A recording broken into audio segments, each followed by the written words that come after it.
learning so much shit. Pretty much.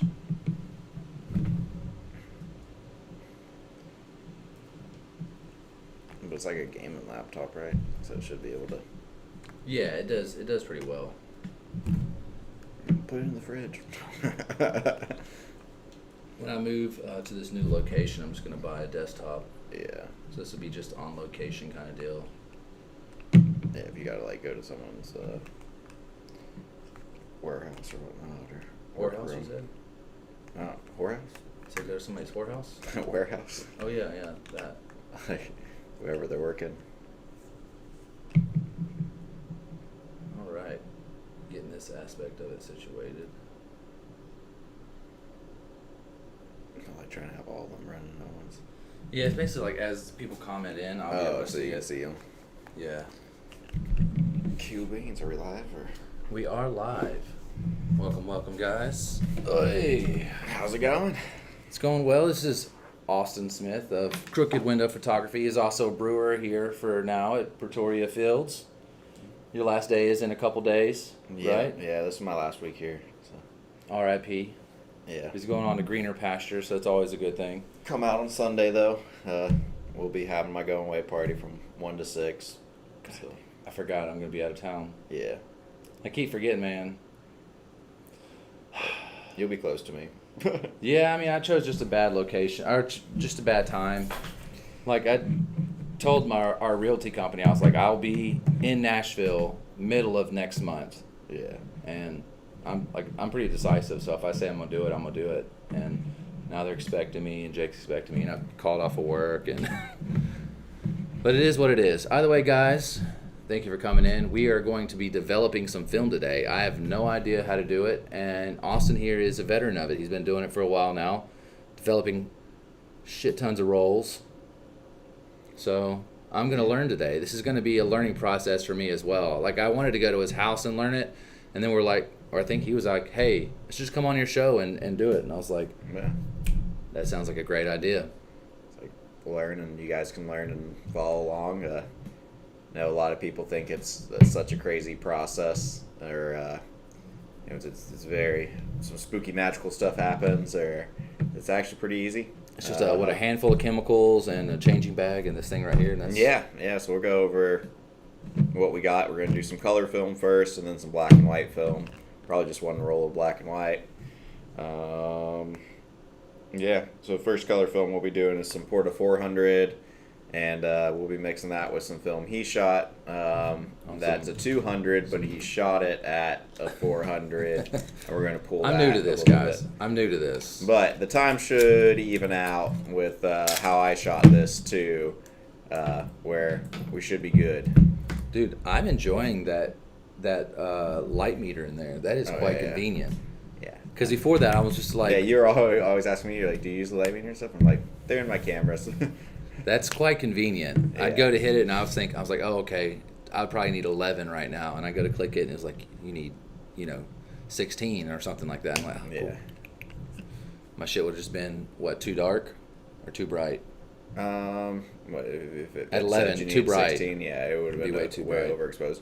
The other thing you could do if you wanted to shoot at 11 is just change your speed.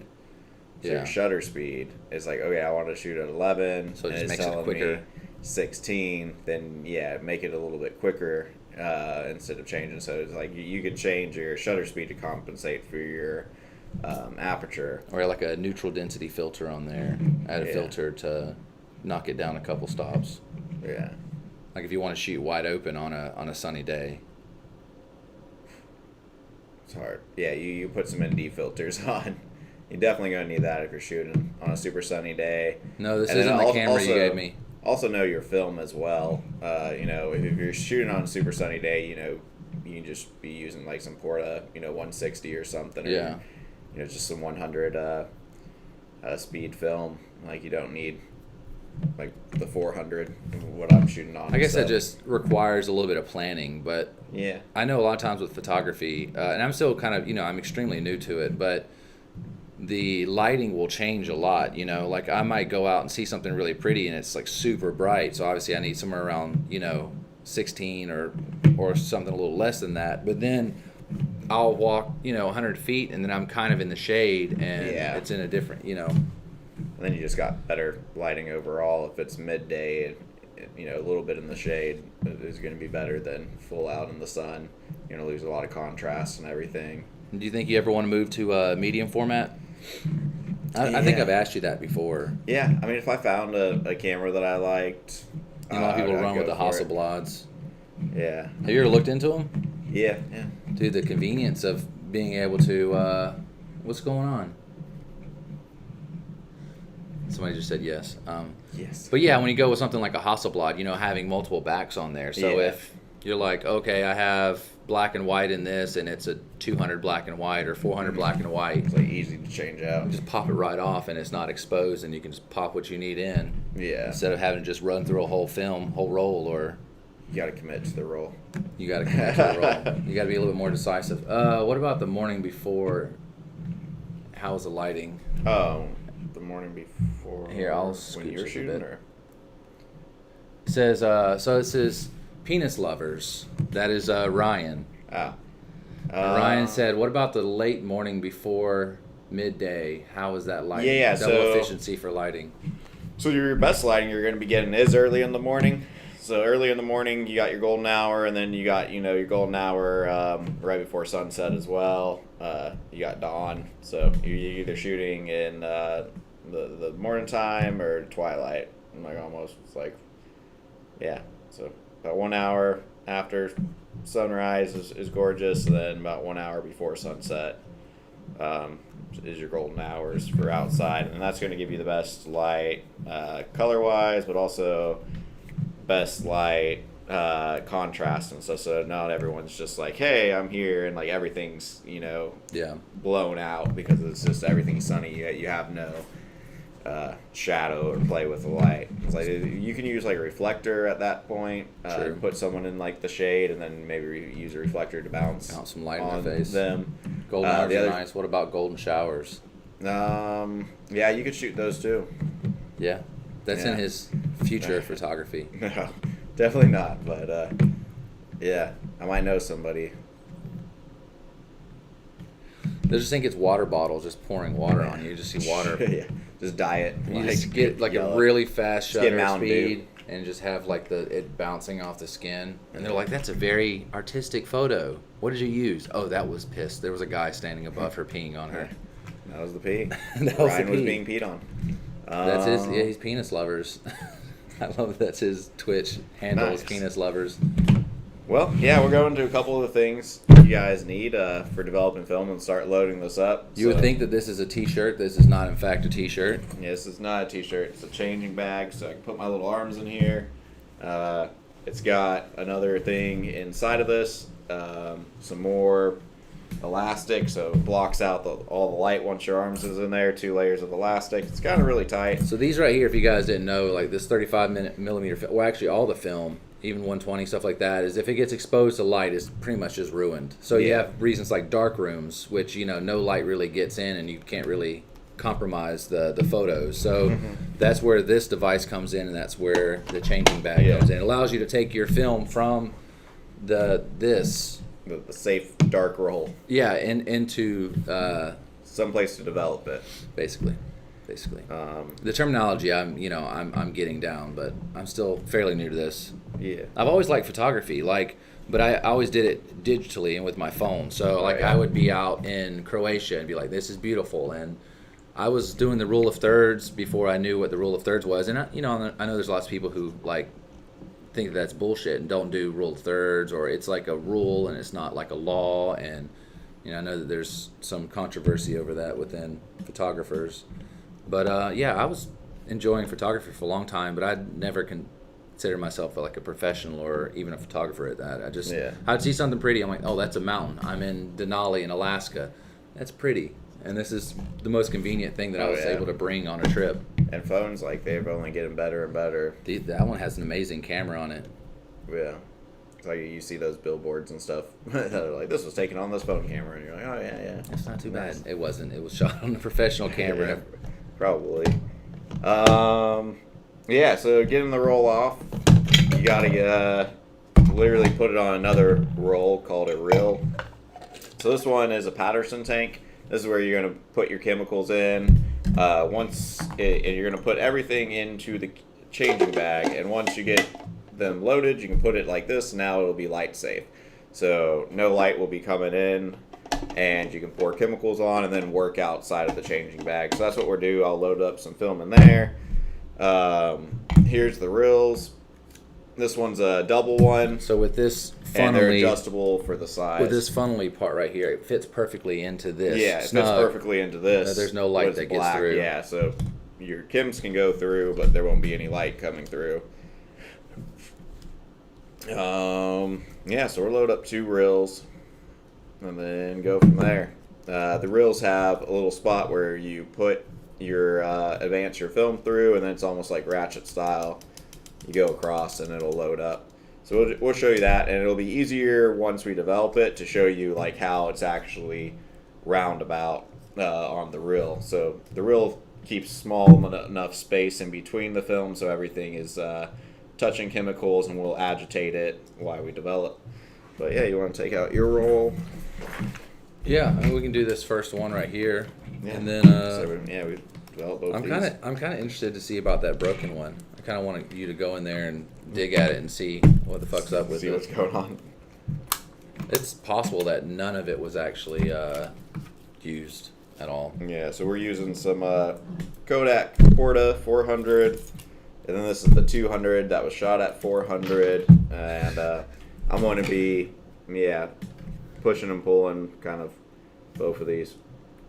But yeah. So you mostly do portraits, right, with your photography? You kind of I do a lot of weird stuff, but yeah, my main focus, I like people. I like nature and city shots, but I'm not done like street photography? Yeah, but I'm not usually in the city around here. Around here, somebody would probably try to fight you snapping photos of them. Yeah. You go to a bigger there's city. not like a lot of city stuff going on down here in downtown. But there's just one random homeless guy walking around, and you shoot a photo of him. Like, well, at least one thing that's nice. So this one kind of does have a louder shutter, but that Yashica I have, dude, that thing is so quiet. That little rangefinder. So the other little tools we're going to put in here is a bottle opener, so I can actually pry open these film canisters and get the film out, and then a little blunt pair of scissors. That way I'm not scratching everything up or cutting a hole in my changing bag, but I can cut the film once it's rolled on. And I'll cut the very beginning part too, because the beginning part isn't a perfect rectangle. It goes in and it goes out, and that's the part that you actually will advance onto your camera. But that's the part it feeds. Yeah. So you probably can't see it from here, but there's actually like a little groove within this right here. There's a little groove there that the slit from your film goes into, and it helps roll it up and keep it taut. They do. I've actually really liked shooting with this camera. Like, I was shooting with this one, and it was okay. Yeah, but that one's like a joy.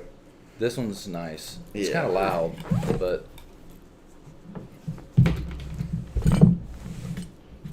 okay. I'm gonna see him work his magic in this bag. Yeah.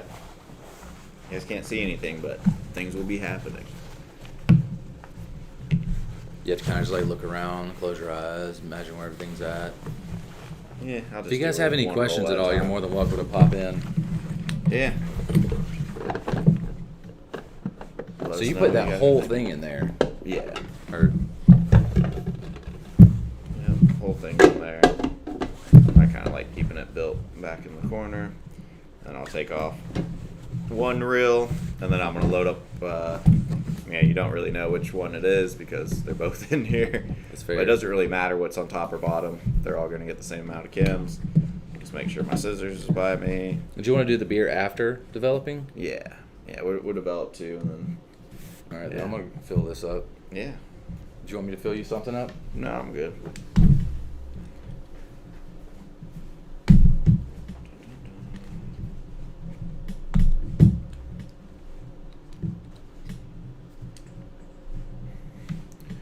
But yeah, right now I'm just cracking it open with the bottle opener. If you don't have a bottle opener, you can just pry it open with your fingernails.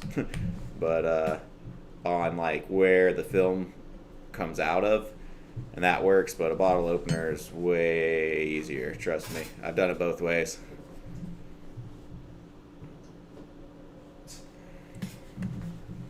So I got the film out of that canister. Now I'm filling. What's up, Sky? He and this bitch. What's up, man? Just sent Sky back with some 53 footer. Nice. There's a group in Tallahassee, the Tallahassee Craft Beer Group or something like that. Okay. And they're going to post it on their social media. Hell yeah. So thanks again for Sky for that one. We're drinking the Lake Tribe, that farmhouse, or that wild ale that you got for me, or that I bought from you. We'll We'll that. be drinking that tonight on the show. Just don't want to start drinking and mixing chemicals yet. That's fair. I think I want to zoom in on this a little bit more without actually moving the camera.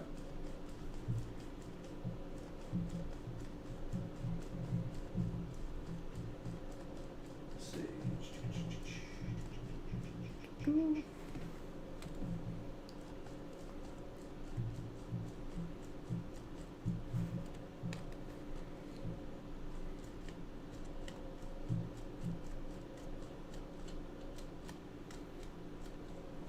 Oh shoot, super zoom. Yeah, I wanted to make sure you were in focus. I don't have the autofocus on because Oh yeah. with that camera, it Goes stays back and forth. Dude, honest, yeah, it just keeps going. Excited to hear what you think of that one. I really liked it. Yeah, that's the same. Is that the same people who got us the chupacabra that fucked us up so bad? That chupacabra was rough, man. I mean, it was good. It was good. It was a sour with peppers in it, which I like. Nice. Think of kind of like that Plan B that we had. Oh yeah. Yeah, I fucking love that shit. The Plan B was good too. I'd like to get more of that. I don't know where it's from though. New York, right? Yeah. It's from the pharmacy when you fuck up. No. We got a bottle of something of it up there somewhere from that same brewery. Yeah. Alright, so I got one roll on. Now I'm working on the second. So that's about how much time it takes. I mean, that wasn't bad. That was about a minute and a half. Yeah. I'm pretty clean. I like cleaning up my little pieces and stuff and throwing them in the back so they don't fucking scratch up my next film roll. So your first time doing it, I'm sure it took fucking forever, right? Yeah, I think it did. I think I was a little nervous and stuff, so I'm like sweating and got listening to music and just like, I don't want to fuck this up. Worst case scenario, if this one is like fucked, right? Nothing's on that one. I'll use that one as like a practice one. Oh yeah. Just practice on it in there and practice on filling it in the bag and Get it going. All right, this one's coming open. So do you do the bottle opener from the side with the part that sticks up or the other side? I do the other side. I don't think it. You probably won't be able to grab it from the other side. There's not enough leverage. Yeah, I don't know. I've never tried it from the other side. It seems but that I don't know thing if it sticking would up there matter. might not be enough leverage. Yeah, Yeah, could no. be. I'm definitely enjoying the light meter on that. Is quite convenient. So this film liked to unroll like crazy. So now I gotta find out where its end is. Get my scissors back. Yeah, it's a lot of filling Shit. around. I just noticed that What? it's just this part of us. Oh yeah.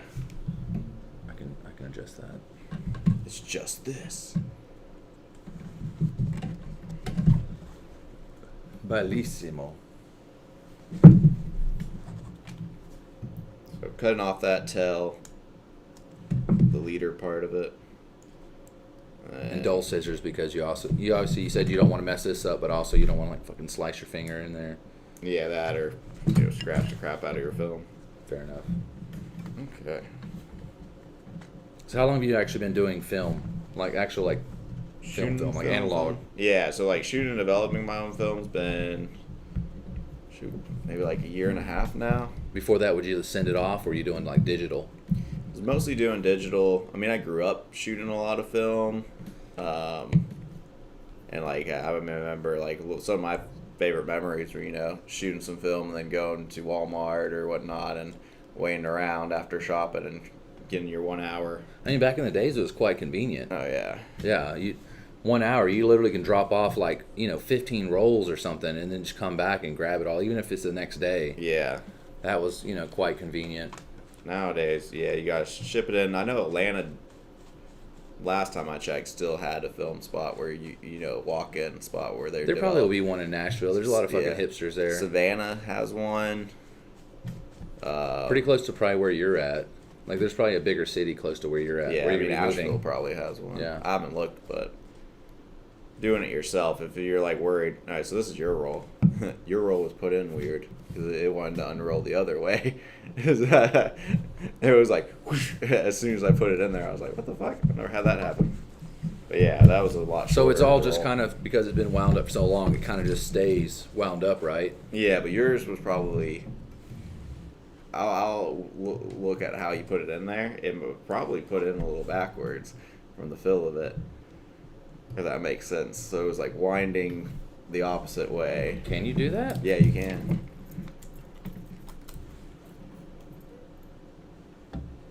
I'll show you what I mean here in a minute.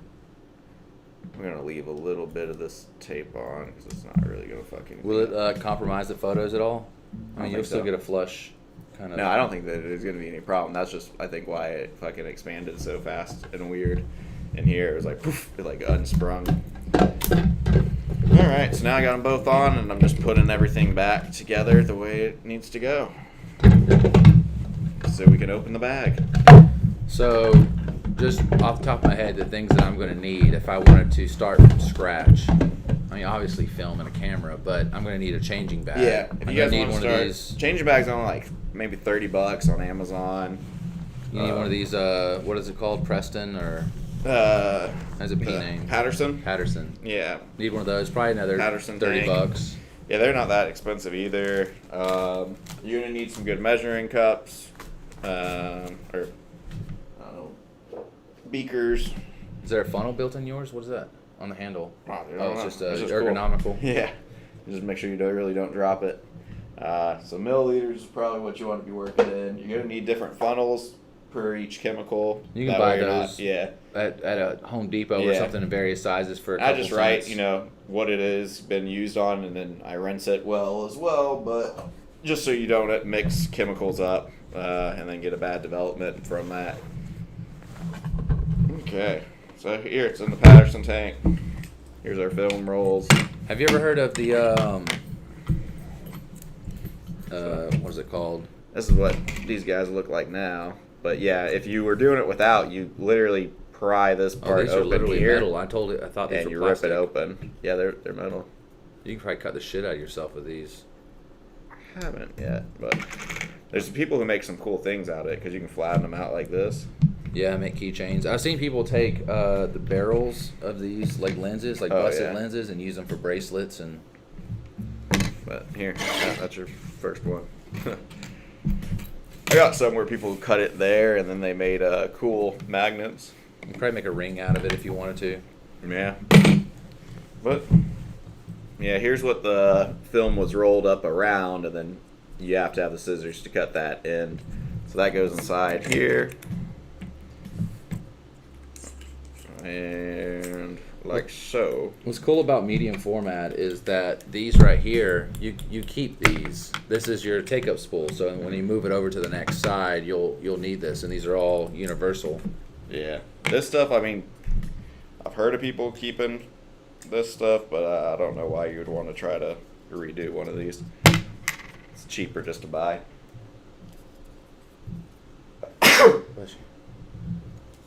Good old allergies in Georgia. Pollinating.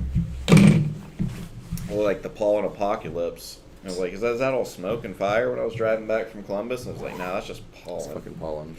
Everywhere. Pine trees, pine trees, pine trees. Okay, so we don't really need the changing bag till later once we do some black and white film. So we're getting into color film. We're doing 4 today, probably. Well, You got your black and white there, and then I wanted to see what was up with this. yeah, we can open that up and try to see what's going on.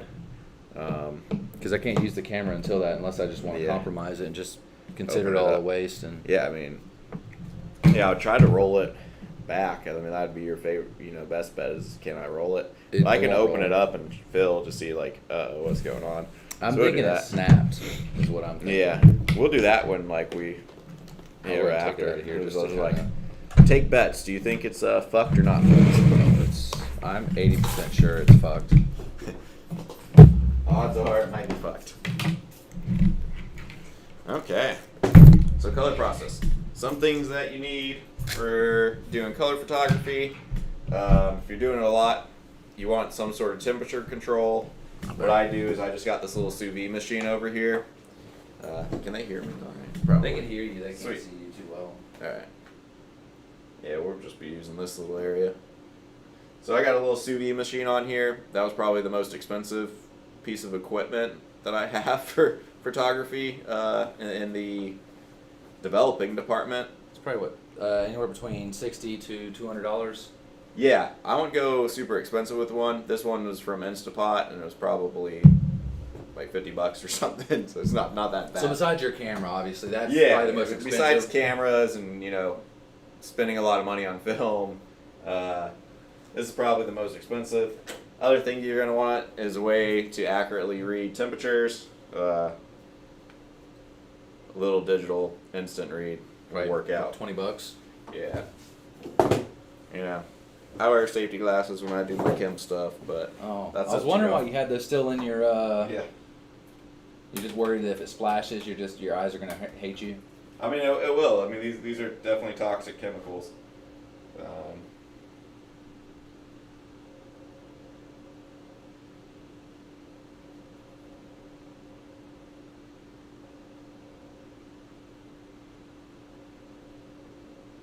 Okay.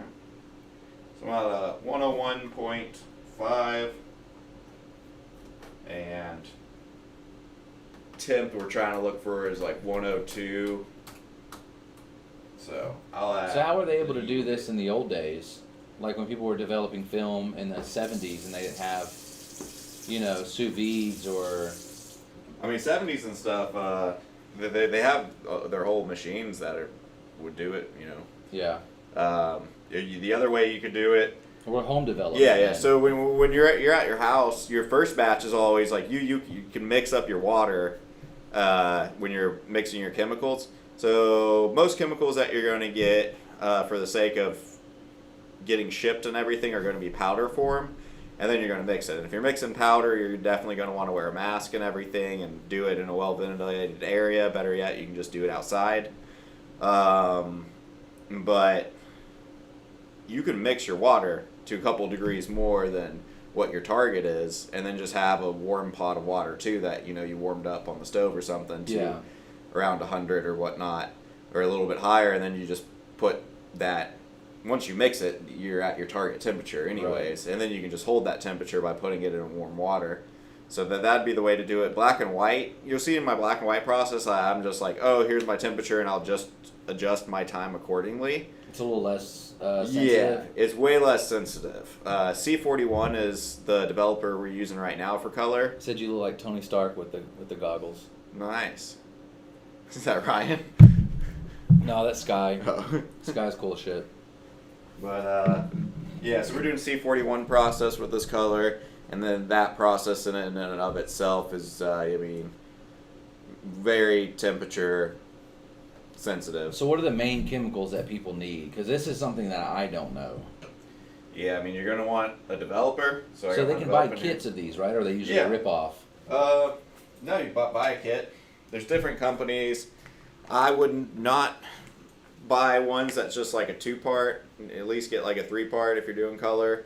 I've had some problems with the 2-part where my film likes to curl, and it's just like it adds an extra day to my process after it dries. Then I have to cut it, put it into sleeves, and then put a bunch of books on top of it. Flatten it down. Yeah, because it starts curling and you can't fucking scan it like that. So I thought those scanners, the things are they're black and they're. yeah, they go through. Well, I was thinking the ones that you put the film in and you Yeah, that's snap what it I got. over. That's what I use. But when it's curled, it doesn't really work that well. No. They're not that strong of a snap. It's more just hold it in place so it don't Suggestion. move around. It's a suggestion. Yeah, it is more I'm holding in place, but So you said that so the chemicals again? You said we could buy kits. Yeah, you can buy kits, and so this one came from Unicolor. You could also just go and buy each individual chemical that you need as needed. Some chems are going to last a little bit longer. Which ones are reusable from development to development, and which are just pretty much depleted after each use? They're all reusable. It's just, obviously its strength is going to go down. So if the strength is going down, you're going to add a little bit of time.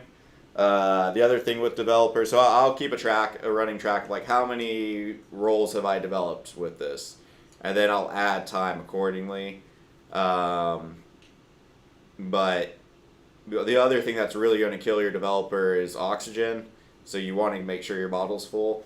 I just pour my developer back in, and I know like, okay, it's a weaker solution, and I add time. But yeah, that's the way you want to go. And then like most chemicals, the color is going to developer is about 3 months shelf life, and then your black and white like D76 and stuff, you're going to be looking at about 6 months shelf life. And you can go a little further. I mean, you can know what's happening to your film. It's like, okay, I've developed for this long last time, and this is what happened. So just keeping a little running just have tally. it sitting in it a little bit longer. Is that what Yeah, just develop it a little bit longer, but also just keep a little notebook and just see what is working with your developing. Kind of trial and error.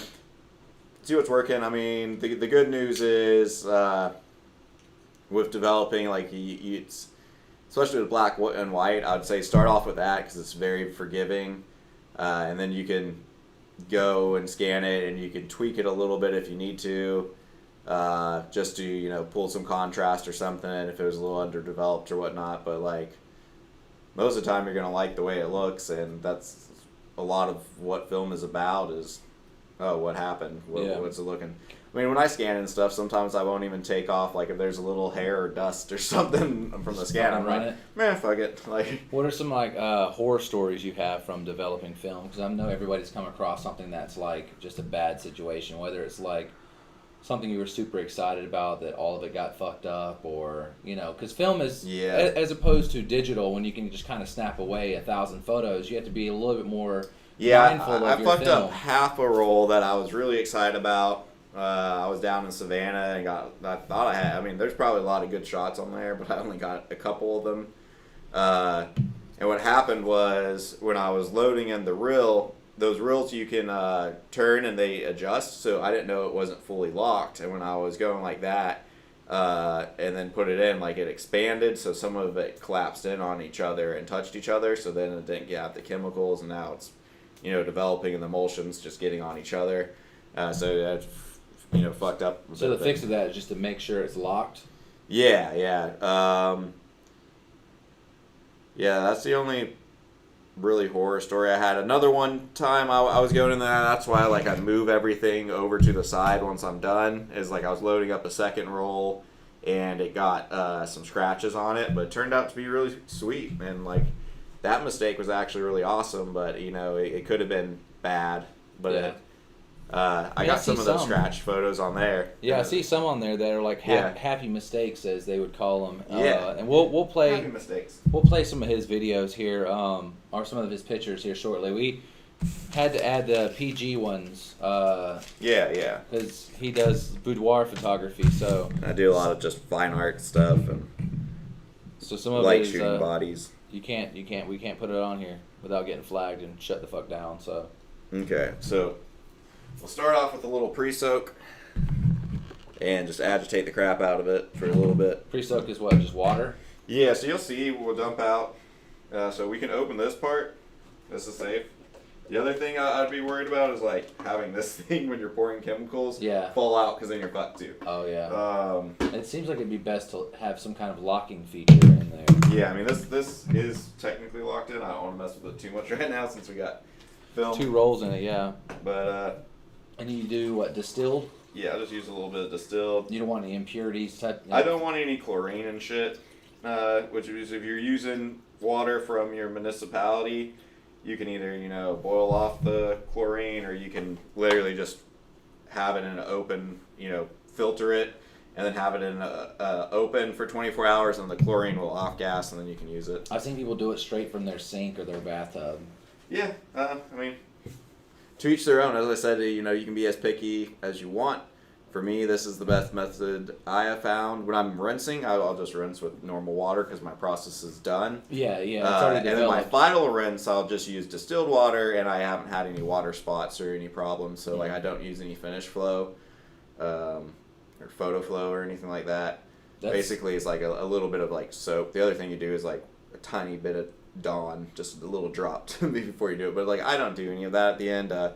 Distilled water, and That's just to keep water spots off the photo once it. yeah. But I mean, I use a squeegee and distilled Most of that water. stuff is, you know, so the chemicals, you said they all come in powder, right? And you buy them in like a packs. Do these packs come with just the chemicals, or do they come with maybe They come squeegee with just the chemicals. You don't really need a squeegee. I recommend one. It's just getting excess water off. Getting all the excess water off. You're going to have faster drying times, and everybody wants to, you know, look to see what they have. Right. You will be able to look like me and him, but you guys probably won't be able to see much. I'll bring the can. Well, I mean, it's going to be all, you know. the second I move that camera, it's disconnecting. Yeah. It's we can go closer to it, but I mean, I don't know if there'll be actually. You'll be able to see that something's on it. something, yeah. Something has happened. And so this minute rinse thing, you could do it at the same temp you're doing that. I'm bumping this temp up a little bit. And how do you know how high you're going to fill it? Because you obviously can't see in there where the Oh, I mean, water's at. it'll come out to the top. Okay. But So once you start seeing the water come to the top, you're good to go. Yeah. You know it's at least touching all the film. Exactly.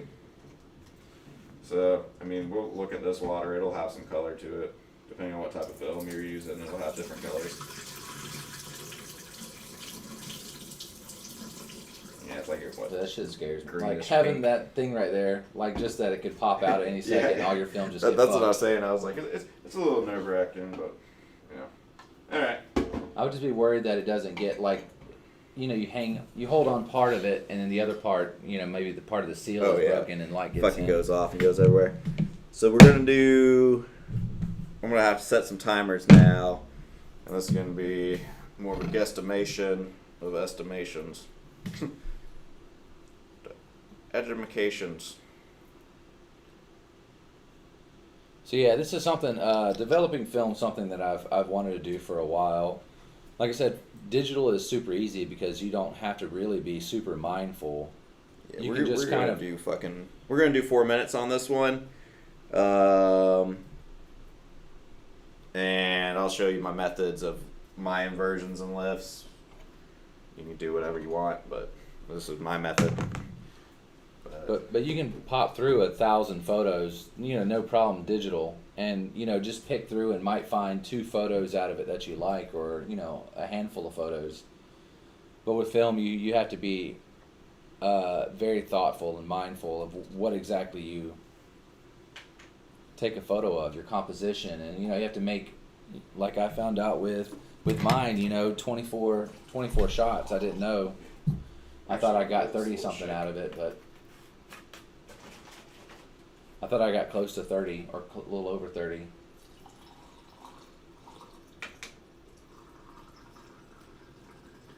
And you're pouring in what now? So this is developer right now, so that'll be our first step.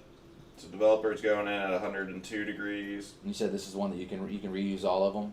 Yeah, all these can be reused. You just pour it It's right just back gonna into that be- black. Yeah, it's just going to be weaker, obviously. So time, go up. All right, and now that it's covered, I'll start my time. I'll probably take off like 10 seconds overall, just because. So when you And now I'm going to agitate for the first 10. get these powders, right? Because you said they all come in powder form. Is it just enough to fill those, or is there like extras that as it starts to dilute down or to become weaker, you can just put a little bit more of that chemical? Nah, in? I mean, you might be able to find out a way where you like mix half and just do like half a batch. The important thing on this one is to give it a little burp, so this will seal it up. And then I'm gonna do a tap. That's just to get all the bubbles that might be on the film out. Right. That way there's even cover. And now I'm waiting every 30 seconds. and then I'll do some inversions. And that's just like 30 seconds from when I last started agitating. That's kind of just getting the chemicals going over every little fiber of it. It's about 4 or 5, and then I'll even throw this bitch in the sous vide for a little bit, for those 30-second intervals, just to really keep my temperature consistent. Right. That's what's great about a sous vide is that it's designed to heat the water to a temperature and not go below or above it. It just keeps it consistent. Just circulating.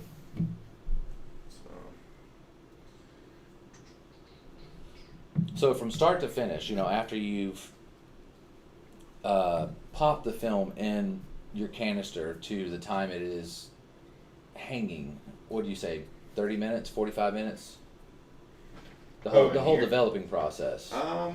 Well, yeah, because you got a decent rinse time. It's really depending on how you rinse. Right. But yeah, it takes me about 20, 30 minutes. The other thing that would be happening is if you had really low temps, your times are going to be longer, and they're like exponentially longer. So. And this is like a good cheat sheet for you. It looks like it's had some age on it, some time. Yeah. So this one is for this Kim. I use a website as well, and you can adjust. It'll give you adjustments for time and estimation for like temps and stuff. It'll also give you adjustments if you're doing any pushing or pulling with your film. Which, for anybody who doesn't know, it's like shooting at a different speed than what your film was supposed to be shot. So for me, shooting 400 at 200. Yeah. And some film lends itself better to that than others. My film that I shot might have all come out just completely shit. It'll be all right. It's a learning process. I mean, it's cheap film. It's like $8 a roll or something stupid like that. It's cheap. Yeah, I mean, it should be good. And it's a great way for me to learn, and I'm sitting here with you learning, part of the experience. So I think that's pretty cool. Yeah, I don't think it'll be all a loss. Like, you might have to. So whenever you scan shit in, you're gonna have to do some color adjustments. Yeah. Like, even the best scanners are not gonna get your fucking colors correct. So with color film, I that's the one thing I don't like about it as much is like I have to spend more time on the computer, which is like the exact opposite of what I want to do with film. But just getting those colors adjusted before you scan it.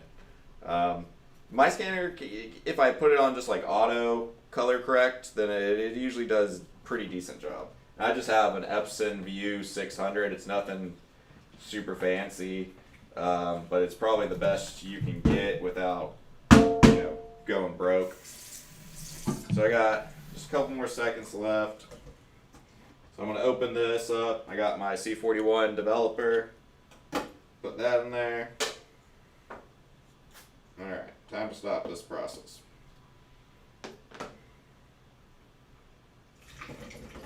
It's coming out kind of a pinkish salmon kind of color. They're not going to be able to see it. It's alright.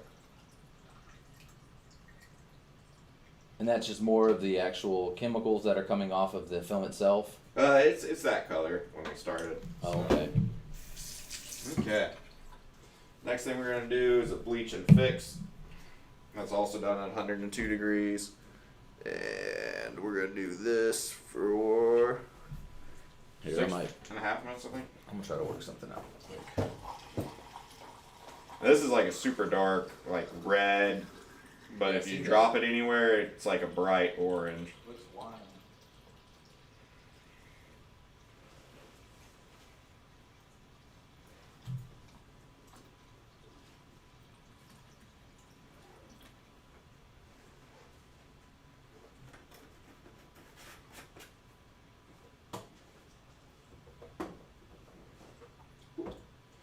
Alright, same thing, we're going to agitate for the first 10. And so the developer, we're going to give more time. The bleach and fix, we're not going to give more time. We're just going to go off of what it would be full strength. I haven't ever had a problem. I don't think I ever push it to the edge of like where it wouldn't work well. But that's stopping our process and fixing it. after this step, we'll actually be able to, take a peek and see what the fuck's going on. All right. The chems don't smell super awesome, but.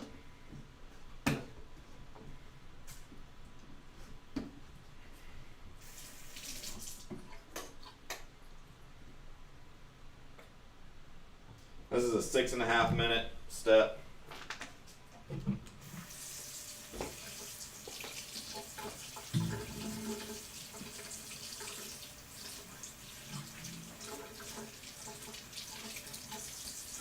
Oh, you got like a little. Yeah, it works. Give him a little zoom cam. Yeah, man. I guess I'll keep this in here just in case we do have that color film turns out to not be fucked, then we can load it up again.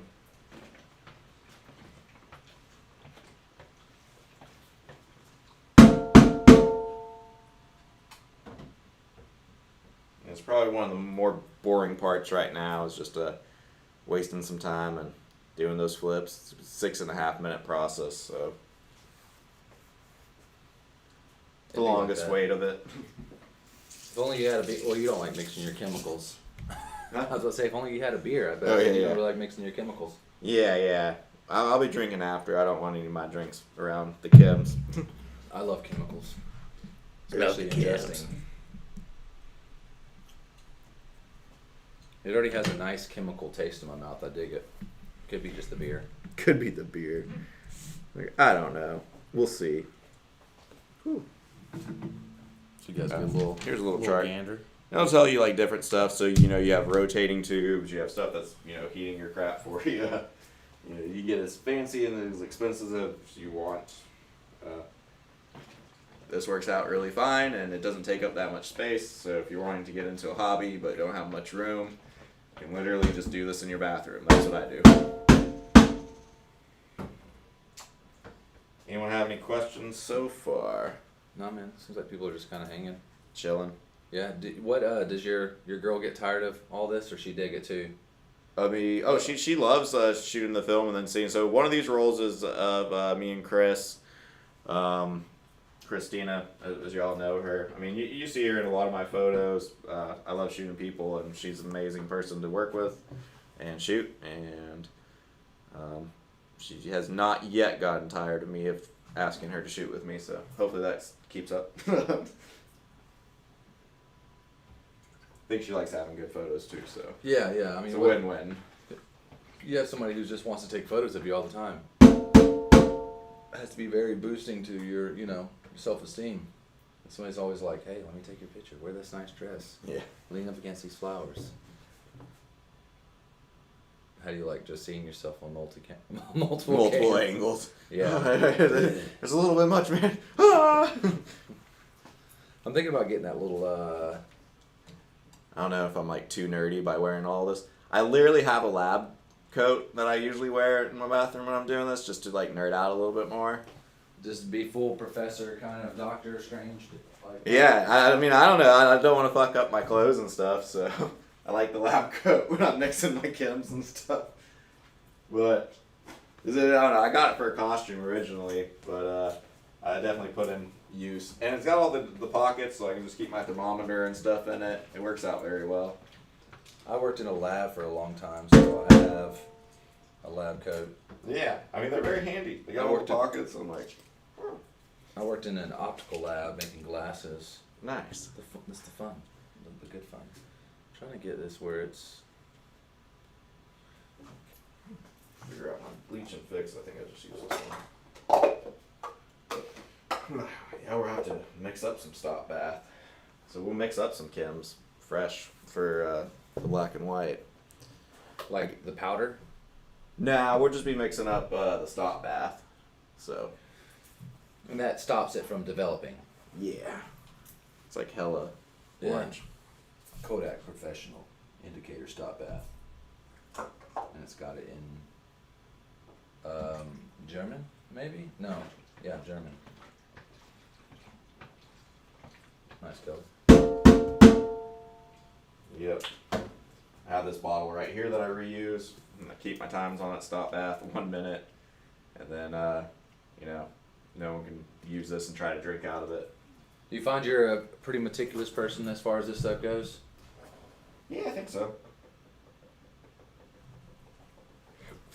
So where'd you... This you have to be a little bit more. As I said, like once we do black and white, I'll be like do, and put in some calculations on my phone, and we'll just go. This is like shoot, like I really want everything to be the same temp going through. Where'd you learn it all from? Reading and just a lot of different blogs and YouTube. I got some good YouTube people that I should give shout outs to, but I'm bad with names, so later on when we're drinking, I'll pull it up on my phone on YouTube because I got my timer going right now. But I'll pull that up and give you guys shout outs to everybody who's helped me out on YouTube. The awesome tutorials, so don't think you just have to learn everything from here. The guys got awesome tutorials, but I was just hoping for this to show people like it's not all mystical, or it's not super. You don't have to be a super scientist or somebody who's 100% on with everything. It's literally some stuff he put in a box and brought it here. Like it literally fit in a small box and he brought it here. Yeah, like you can do this. Like I just want to empower people if they're interested in it to try it, give it a try, have fun, see if you like it. And you're funneling it back into, this is the red stuff, correct? Yeah, this is the red wine. Bleach and fix. I think this is just bleach, actually. Bleach? Yeah. They call it the bleach. The bleach. What does it do? So this stops it and then fixes it as well. So you're stopping the development and you're stabilizing it. Alright, now we get a rinse.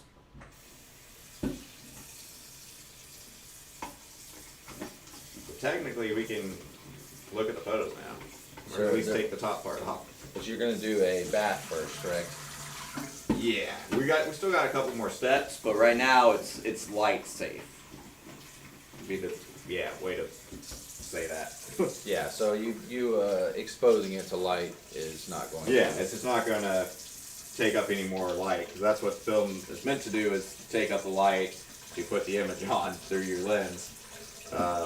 Have you fucked with like double exposures or multiple exposures yet? I haven't with this. I've done it a lot with like instant film and stuff, but You haven't done it with like 35 mil? not yet. I want to. I think what I'd have to do though is like do a nature. As you said, I like shooting people a lot. So like my idea would be like going out and then shooting a bunch of nature shots that I think would go well with people later on. And then reeling it back and then doing portraits? Yeah, and then doing portraits in a studio, so like I can control where that nature is going to like pop up. You have to keep in mind where you took everything. So if it was I can put a little notes, like you like shot one, just keep a shot list. Yeah. But that's kind of what I'd want to do. The other fun thing with that I've heard, and I know one of my friends did it, Erin, she was talking about, you shoot through a roll and then rewind it and then ship it to a friend, and then they shoot through it and then develop it, and then you share those photos. You're like, oh, here's what we made together. Yeah. I've seen that. I've seen there's people who do like Holga challenges. So since Holgas are, you can buy Holgas for like, $8. Yeah, they'll just send tons of. So that's just like a little like medium format style camera. Like that's a little toy camera. Yeah, that's mainly just plastics and stuff. It's got plastic lens, but has a lot of cool effects, and you can tell it's a Holga. All right, so no dark room. Yeah, no, Evan, no dark room. We don't need it. we got the Patterson tank and a changing bag. You don't need it with a dark room with this. Yeah, so your film's on top. I'll just rinse. So with this camera, with the Canon, you know how to do like a frame by frame double exposure? No, you tell me about that though.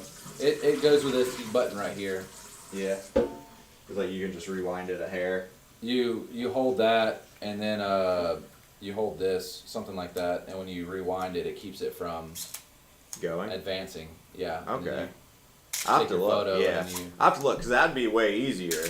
Yeah, doing something like that. What you'll have to do is take a landscape, Yeah. take a portrait, take a landscape. Yeah, take a that's portrait. what I was used to doing with like some Instax type, you know, the instant little films.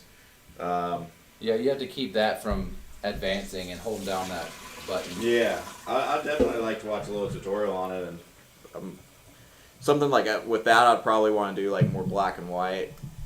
I like a lot of black and white. Like I did some cool double exposures last weekend just with that Instax. It's more just like my happy play stuff, and I was like, oh shit, like I got something that's expired a year ago. I was like, I might as well just go shoot this. So And you it's just a little tiny thing, so I can, you know, bring that in. We were at this Korean restaurant, and I shot. They had like this cool like neon graffiti type wall, with like all these little faces and like these little characters. So I like shot that, and then shot Christina, and then like so she has like all these little like neon like. It's black and white, but now she has like all these little buddies like floating around her. They look like little ghosts and stuff. Worked out pretty well. Oh yeah, it looked cool. But I like the idea of double exposure. But I mean, I'm not gonna like go into that style. I just, you know, the odd photo here or there, take a double exposure. There's some cameras that you have to actually advance the film every time. Yeah. Like, you know, with this, you have to advance and then the shutter becomes available. But some, it's like you gotta do both. yeah, some you can you take the photo, you click it and the shutter goes, no matter whether you advance it or not. Yeah. So you can accidentally take lots of double exposures. Do like a triple exposure. Yeah. Like all the exposures.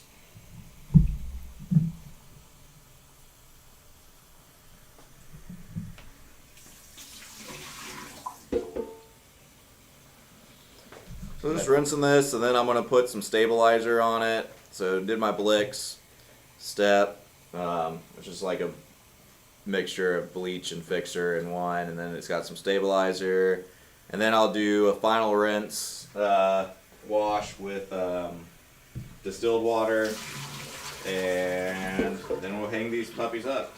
So, and then we'll be on to some black and white, and then drinking afterwards, or looking at that camera first, seeing what's up with that. I'll keep these running. These are probably what, $5, something like that, $5-10. Yeah, probably not that expensive. Yeah, maybe more just since it's fucking camera shit. But Yeah, it's designed for that purpose. Yeah. To get water out. yeah, it's just a little squeegee, and if you're using a squeegee, you just want to make sure you know there's no little piece of dirt or anything. So I always have to. That's my gonna final like rinse. scrape. Yeah, you don't want to fucking and then Fucking- like dead scrape everything. You're like, ah, shit.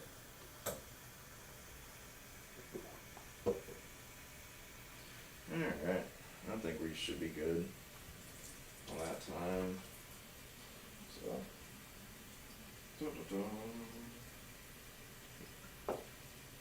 It's all about the fermentation. I was reading your. Yeah, the sticker. Yeah, it's from one of your other jobs you worked at. Nah, we got that here actually. BSI sent it to us. We order yeast and stuff from them. Canadian version. So a little stabilizer. This thing, if I remember correctly, is just clear. Yeah.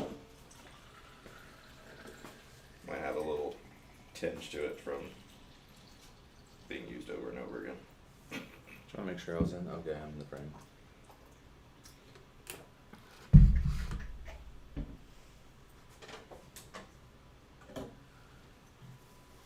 I think that's just 30 seconds to a minute. Just 15 seconds agitation, so pretty simple.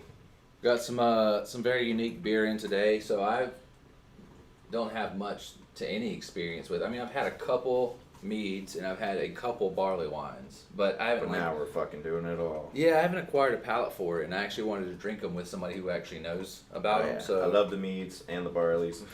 Do you know the guys from Bodine and the Poachers? Yeah. Do you know Tyler? Yeah. He's the one that plays the slide guitar. Mm-hmm. He makes mead as well, and he was wanting to come. I was telling him he should come up here and bring some, just so we can drink it and try it out. He sounded like he was kind of interested about like maybe not brewing here, but going back there and like hanging out with you guys, and messing around, and like if he wasn't in the way, learning some, making some beer, collaborating, Doing some dankers. pretty much. I mean, he's just a cool ass fucking dude. He's a very just pessimistic dude. He's like, yeah, we got no free will. The world is shit. Everything's going to hell. it's all hell. It's all hell. Yeah, we have no free will. So yeah, they hit her 30 seconds. Yeah, do it quick, just normal water rinse, and then just to get all that stabilizer out. And then I'll do my final. Hit it with that distilled. Yeah. Then you guys can see a close up of the rills and stuff, and what the hell we're actually talking about. You might be able to see it in there. I mean, I don't see much of anything. Well, they do. I mean, they see inside with the water Yeah. and stuff, but Oh yeah. Well, just seeing what the rills look like in there. That's what I was trying to say. Okay. Other little things you'll need is for hanging shit up. it's in your box wherever that's at. Yeah, maybe. Your Clampy boys. That's Or your did Home Depot have box, it over right? there? Oh, I got them over here now. Or,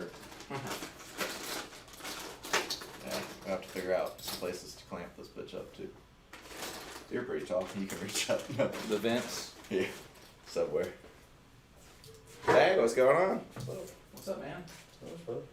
I was just letting y'all rolling out. Or y'all gonna be here a little bit. Yeah, man. We'll lock Oh, up. yeah. We'll hit the alarm and everything. Door here, or do I need to go? Yeah. No, any way you want, Yeah, man. wherever. Man. See y'all. See you, man. You want to hang up from these vents here? Yeah, that'll probably work. Run it. I'll probably do that one since it's a lot closer to the actual camera. Well, this will work. I'll just be out of the way of people tomorrow. Because we'll have to get it tomorrow. I will have to actually, yeah. Yeah, it'll take, it'll take, yeah, usually overnight dry. We can put it in the office or somewhere else. Nah, I mean, it'd be fine. I don't here. think Nobody's it gonna was. fuck with it. I mean, the Yeah, only people it's who are gonna be Monday here is and it's brewers. Tuesday, yeah. Yeah, I'm gonna have, to be honest, I'm gonna have a lot of shit photos in there. I'm okay with that. It was kind of just me kind of testing stuff out, and my main role that I was excited about running is, Maybe stuck. yeah, is probably fucked and nothing Hey, actually nah, showed I up. think your photos are dope so far. Just looking on the outside. So, here's what the reels look like. So it's actually, keeping it separated in there, all that film. So I'll let you take off your roll. And, you just grab it from here and just unroll it. Unroll it. Yeah, dude, but look, you got stuff on there. Hey, watch out there. So I'll just keep on going from here and then bending it that way it doesn't catch. Gotcha. Yeah. And then some people are gonna be freaking out because we're not wearing gloves right now. As long as you're not touching the actual photo part of it, I don't think it really freaking matters. Jeez, I guess there's a photo of me in here. There's a photo of me in here. Apparently. Cool. So this is your dead stuff. Don't really need it. We'll kind of just cut it. You can use that. That's practice too. So So I probably missed a couple frames yeah. here, yeah? Yeah. Rolled a little too far, so you probably, that's about 2 frames. So usually when you put But your film you can in, use that. do you do Practice. click 1, shutter, click 2, shutter, and then that's your first frame? Yeah. You do 2 or you do 3? 2 max.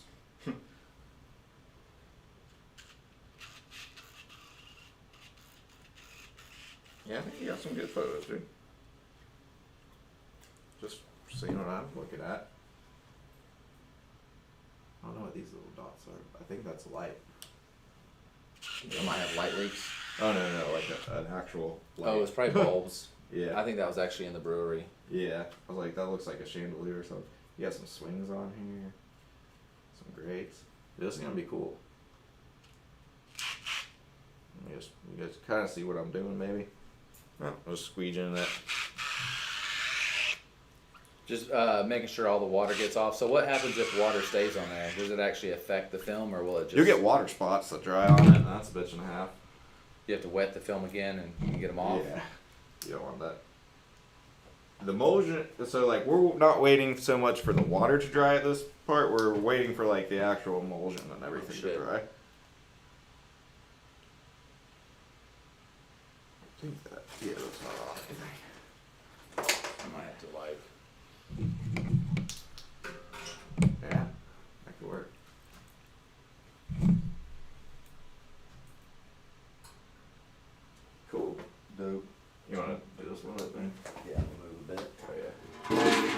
So you can put a little bit of weight on it so it holds it down. Sometimes I'll put like a carabiner on it. Here's one. Then I'll squeegee out this roll.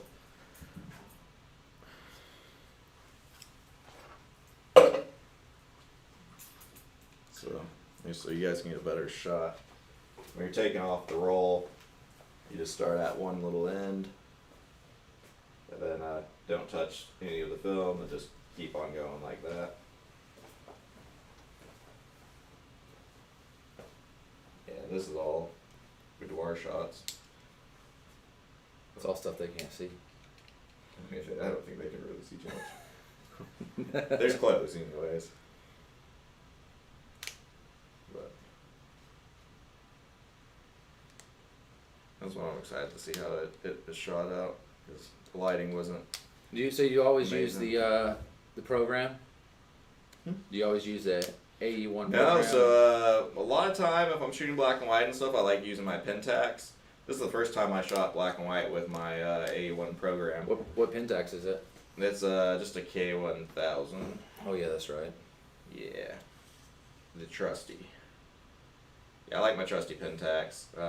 You like that better than the? See, I'll even get a first of the frame. So see how like half of that's dead. Yeah. I'll start shooting and just be like trying to shoot. So that's two? Yeah, that might be even like two, and then I got a little first of the roll. But first of the rolls are always dope. I mean, you got like you're getting extra frame, and then on this it's gonna look really cool having that, like almost like fire emulsion right there where it hit light. So I think there's one of those on there, right? On the clips that you pulled up. Yeah, there's a first of the roll on there. Yeah, that's first of the roll and hella expired film at the same time.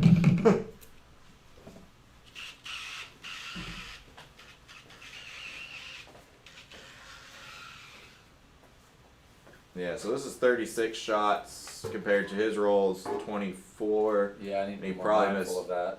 A couple, but I usually wind up averaging like 37 to 38 on a 36, so I get a couple extra shots just from how I line it up. Okay. That should be okay.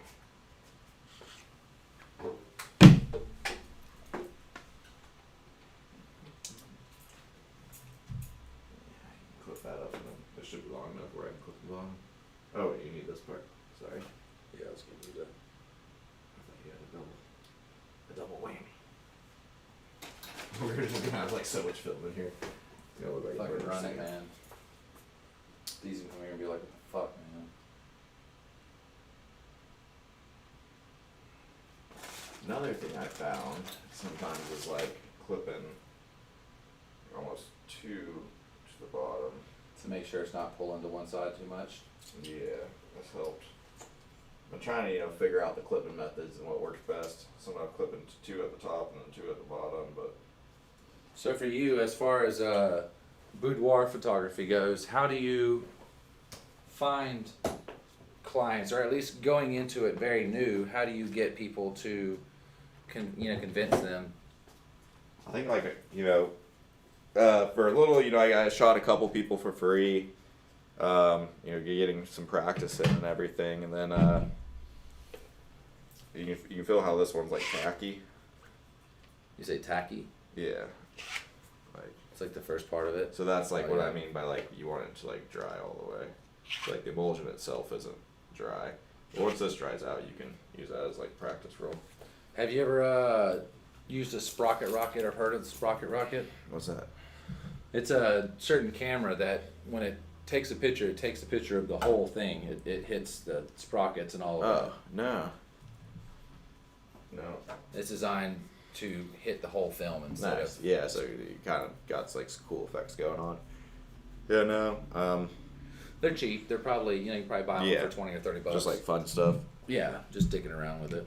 Yeah, but for boudoir, yeah, I shot a couple people for free. Do like trade for time type stuff. Built up a portfolio, and then from there just kept on, talking to more people. working on it. Yeah, now it's like I'm booked so much that for boudoir that I could just do that, but I like brewing a lot. Yeah, true. I mean, you got one. But yeah, I had to cancel a lot of shoots and stuff, and just not take people just because I'm so booked up, and I only shoot on the weekends. But I don't know. I forgot. I love it. Like boudoir for me is just it's all about that person and celebrating them. It's very, it almost sounds cliche, but empowering and stuff. But you literally see the transformation of like what people thought about themselves compared to like what they actually are. And it's like everyone is so critical and harsh on themselves and social media, and everyone's taking crappy photos of us 24/7. It's like girls are like, oh well, a woman might think like she doesn't look good in photos, or it's like, well, no, your friend's just not the good photographer. She's just snapping pics and making sure she looks the best in her picture, and then just posting that. So it's like not you at all, and it's just fun. Like we have so much fun doing it. Like we treat it as a little party. We do our hair and makeup. We're drinking some mimosas. So do you get them to bring their own wardrobe, or? Mm-hmm. Yeah, I do a lot of wardrobe tips and everything, but in the end, it's what they want to wear. We have a couple of like little cover up type stuff that can be communal, but most of it I give suggestions, and it's about 3 outfits usually changing. And do you usually book locations, or do you just find somebody who would donate the location? I book locations. You find like houses? Airbnbs and stuff is usually what I'm hitting up. We don't really have that fancy of hotels or anything around here, but Airbnbs is what I like. I like shooting stuff that looks more lived in, maybe. Yeah, just more comfy, cozy, just like fun. You see a lot of my stuff. I don't really have too many high heel shots or like dressed to the nines or whatnot. Like a lot of my stuff will be more comfy and like, it might be an oversized shirt or something we're shooting in or whatnot. And it's like this is how I like. There's a person I follow on Instagram comfy. Called Vontastic, and she does her husband or boyfriend is the photographer, but she's the model, and they do a lot of nature boudoir. She'll be like I love nature boudoir. I wish I could show some of my film from that. She'll be in like Iceland or something like that, like next to sheep and mountains and boudoir. Yeah, it works. I mean, she's gotten actually nature a little bit more. So beautiful. She's gotten a little bit further into it now from when I first started following her. Like, I was following her on Instagram, and this was like a weird kink up there on that photo. Yeah, I saw that. I'm not sure exactly what happened to it. I ain't gonna worry about it. Yeah, Vontastic. I first saw her on Instagram, and it was all like nature. She was obviously naked or scantily dressed, but they weren't showing anything. Yeah, she's moved on. It's all suggestive. She's moved on to straight up like artistic porn now. Yeah. So she'll have like a picture of her guys cocking her in her mouth or something like that in nature and stuff like that. Like, she's gone full out, man. Yeah, I mean, to each their own. I mean, a lot of people ask me like, what's the difference between boudoir and porn? It's like, well, porn you're making it for somebody else in the sense of like, you're shooting this, and like I don't think there's anything wrong with porn or anybody in the sex industry. I think that's a very viable job, and treat y'all with respect. Yeah. And there can be some very beautiful erotic photos that people can create, or even like videos and stuff. But boudoir is like it's really more the experience, and it's for you, where porn is like you're making it for somebody else to look at.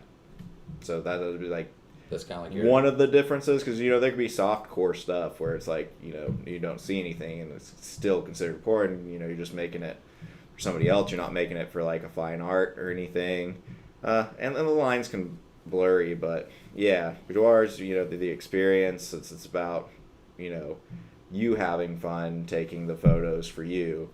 You might share that photos with somebody you love, or even gift an album to your partner or friend or something. But in the end, it's like that's for you to look back on, and Are you get excited your own about the prospects of, is it North Carolina? Yeah, I'm moving to Boone, North Carolina.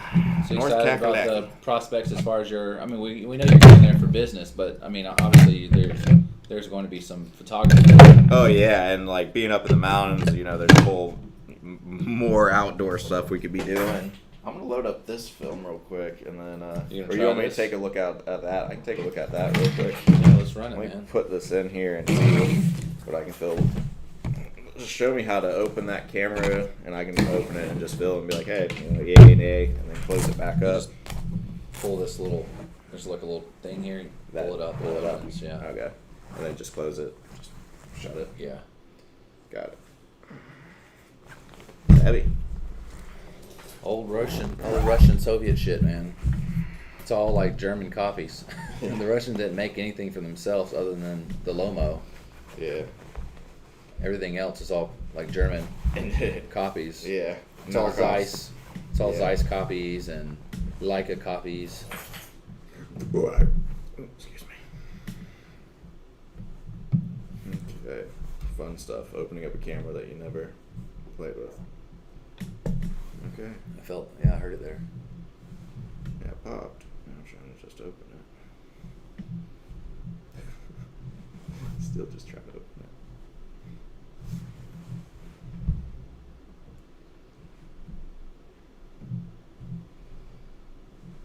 it. I think should just pull up and the There. whole thing opens. Okay.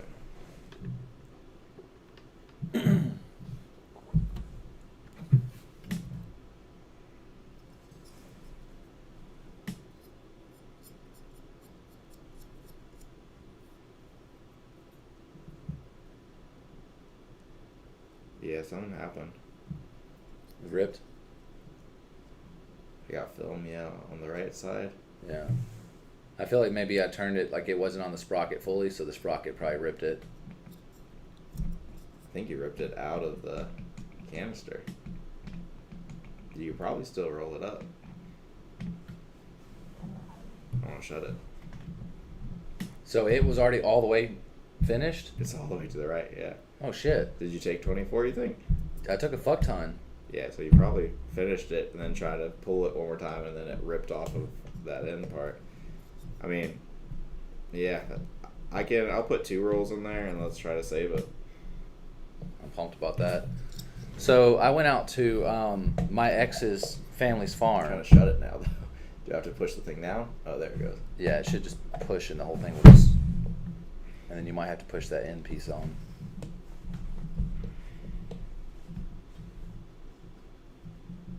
Alright, that's closed enough in this dark thing.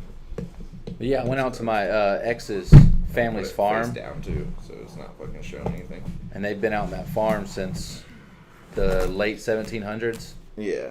So there's just old, super old shit that's been in there forever. So I went out there and took tons of old photos, or tons of photos. Yeah, she was telling me about that farm one time. She's like, come on out, take some photos.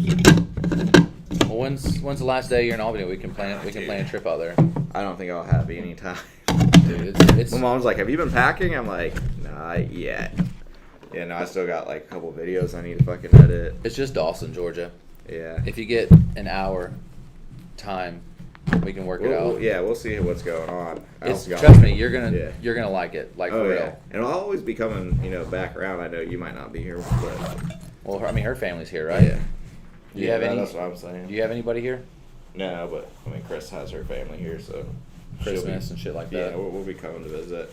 My family actually lives close to where we're moving.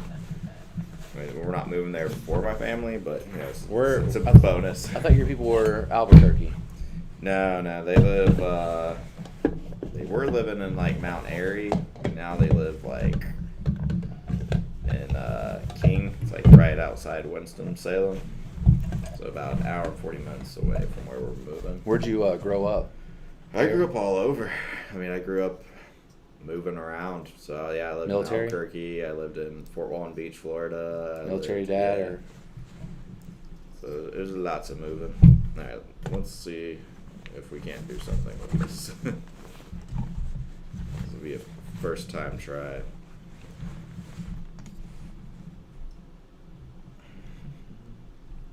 I mean, if anything, like, well, I guess it's a little hands-on with the developing. So I was about to say, if anything, we can go in there and drink. Oh yeah. I can move that camera. That thing will go pretty far. It's a 24 or 30 foot extension USB. Okay. I'm doing something. I'm gonna cut something first. Yeah, you like rip that Fucked shit. his ass. Some reason recently when I've been sneezing, I started saying like "fuck tits ass." You I don't know. It's not like Tourette's. you're not trying to. It's not Tourette's, but I definitely have been saying it. It says you can go anytime. I could show you all some really cool shit to shoot.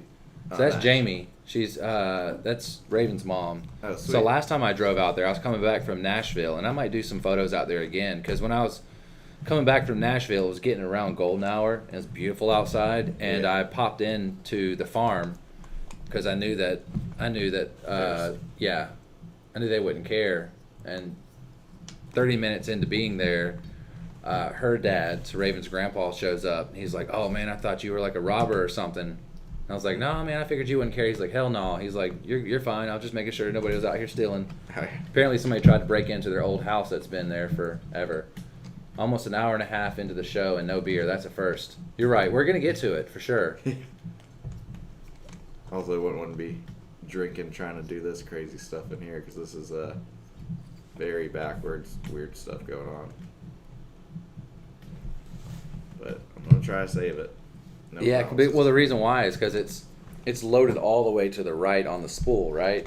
And normally you would rewind it, but it snapped off. So you almost have to just pull the whole thing off the spool, right? And then find the end of it and feed it in. I got one end, but I'm trying to like not scratch up the film either while I'm doing this. Is it actually going into the little thing? I can't go in there yet because of how much I've got to like pull on it. Gotcha. There, that's done though. So I got it rolled back up. Close the camera. I wonder if Penis Lover is still watching. It's probably watching penises.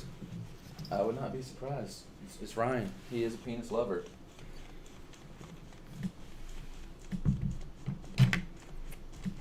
Yeah, I've seen people take these and turn them into earrings. They'll have them just kind of hanging there. Yeah. I'm a cool kid. So I bought recently, I guess just for nostalgic reasons. I remember growing up with them, the little aluminum Kodak. You know, there's these plastic ones right here, but back in the days there was the aluminum ones. Yeah. So I bought some of those. Nice. Just for like shits and giggles and for nostalgia. Because I remember growing up and that was a thing. People would, that's just a little container to put shit in as a kid. You can put like your He-Man weapons or any You put whatever you want. your G.I. kid. Joe guns in them, sand, whatever. You're working with that one. Yeah, I gotta find a lot of stuff because there's a camera in there too now. Okay. Oh, is it on the reel? Yeah. Right on. I'm working magic in the bag. I'm gonna be upset if there's nothing on there. Yeah. You're like, all this time I'm not. So yeah, I'm guessing with that camera maybe that, because I probably shot 40 shots. Yeah. Because it never stopped. Like I could still advance it. So I was like, and I was dumb. I didn't set it when I first loaded it in. I didn't set it to 0, Oh yeah. so I wasn't sure what it was at. Like this, it automatically does it, right? Sets to 0. Yeah. Yeah. Once Yeah. you roll back, it'll go back. Yeah. So that one doesn't. You have to go ahead and set it to 0, and it'll just register. Yeah, that's the rip-off part. So I don't know if that doesn't look like the very end.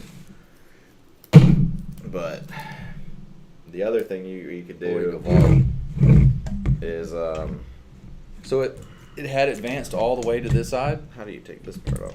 Pull up. Or sorry, you push that in and twist your finger. Oh. That's kind of weird. So there might be some film still in here. But obviously nothing shot on it. Let's crack it. You don't care. I was like, No, we got man. what's shot. Yeah. Yes. What's done's done. So this is the opening up technique. There literally might be fucking a hole. This way I found has worked a little bit better than that way. Let's see. Wow. Let's see. Oh yeah, so you're at the end, so it's sheared off right there. I went too damn hard in the paint. Son of a bitch. Yeah, I can see the sprocket was just tearing into it, man. Oh well. Jamie said, have you ever taken pictures from outside the hay loft? Looking down, I can make it happen. Old school buses, family equipment, train tracks, barns, abandoned help houses. All that is on the farm. They have I told Chad it would be a great location for a horror film. Oh yeah. Because there's like old buses. There's probably 2 or 3 ambulances. All this random stuff. Like abandoned ambulances with like vines and shit growing up inside of them. Well, let's develop this roll. I'm gonna do that. Same time frame. Do a minute rinse at the beginning. Again.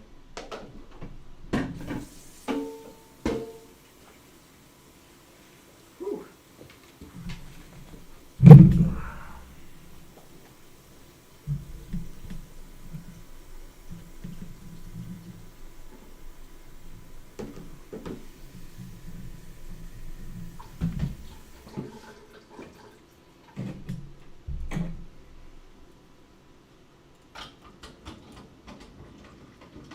Yeah, then we're doing some black and white, and then do some drinking. That was 11:30 almost. You got time for all that? Huh? You got time for I all got that? to do the black and white because that's part of a client shoot. Yeah. So like I have to develop that. That's just something that's like got to be done. Because I'm a meeting with that client on Wednesday, so if I develop it today, I gotta scan it in tomorrow, Oh yeah. and then let them see that on Wednesday. I got a long ass day. So the stuff you do for that versus the stuff you do for the black and white, like if you both did them in the same container, it would just ruin them. You can develop color with black and white process, but you're gonna get black and white. Really? Yeah.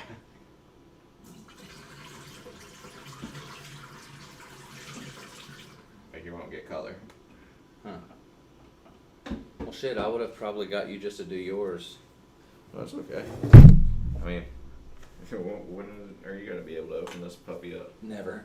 I mean, once I buy all my equipment, yeah, but I feel like something like this, even for you, who's developed, Yeah. lots of film that, That was awkward.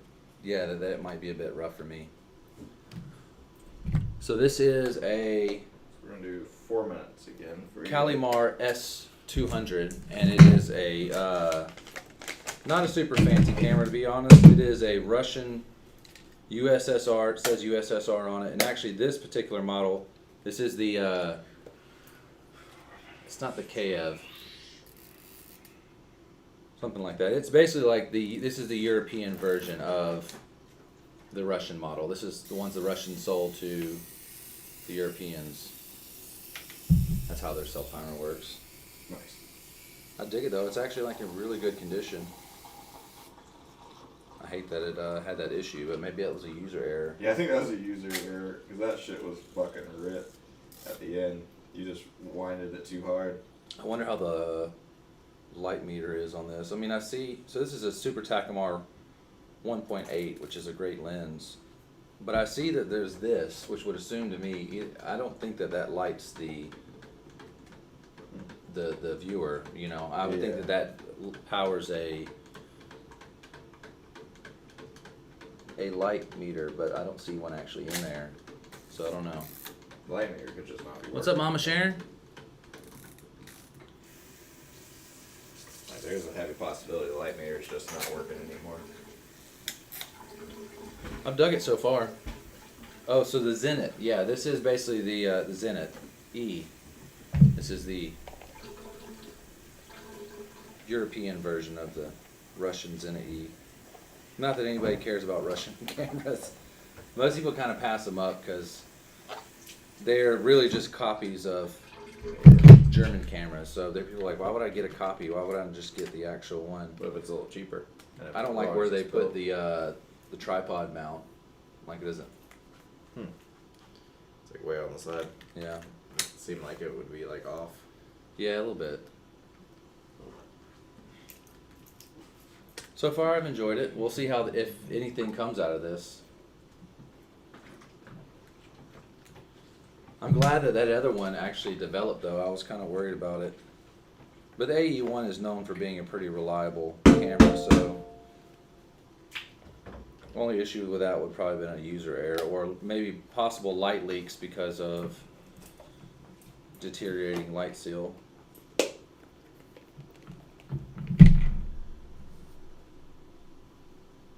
What's going on with that?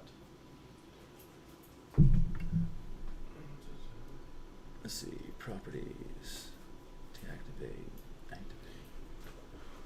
Whew. Getting loopy. Where is this? Let's delete this. Getting loopy from the chemicals? Oh no, just being awake. Yeah, you have been fucking up for a while. But we'll be good. We'll try some. We'll pick out some dankers. Did I unplug this one next time? It's possible my dumbass did. It's like the black-white one, you know. We should be done by 12 with both of these. So, that ain't too bad.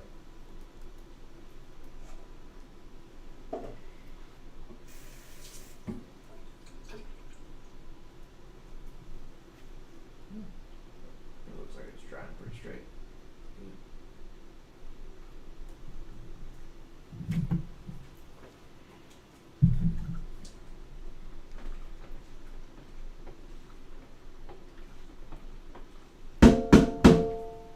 Right. Adjust this to where I can actually kind of see you a little bit better. Yeah, no worries. Does it cut off your head? Thanks. Yeah. There, I'm in front now. People were like, no, beer's worst one ever. No. By the end of the show, we're actually pouring all of these chemicals and mixing it with the beer, and we're drinking that at the end of the night. We're really taking it home with the photography. Instant. Yeah. Make sure. Yeah. I don't know what happened really with the camera. Just fucking went out on me. Let's see. So that's Alicia. Ooh, that might something happened with that one. Something happened with that? Yeah, something happened with that one. Not Right. sure what it was. Because these still are negatives, remember? It looks like it was a double exposure. Yeah. Oh, I did try a double exposure with that. I forgot. Just for shits and giggles, I tried it out.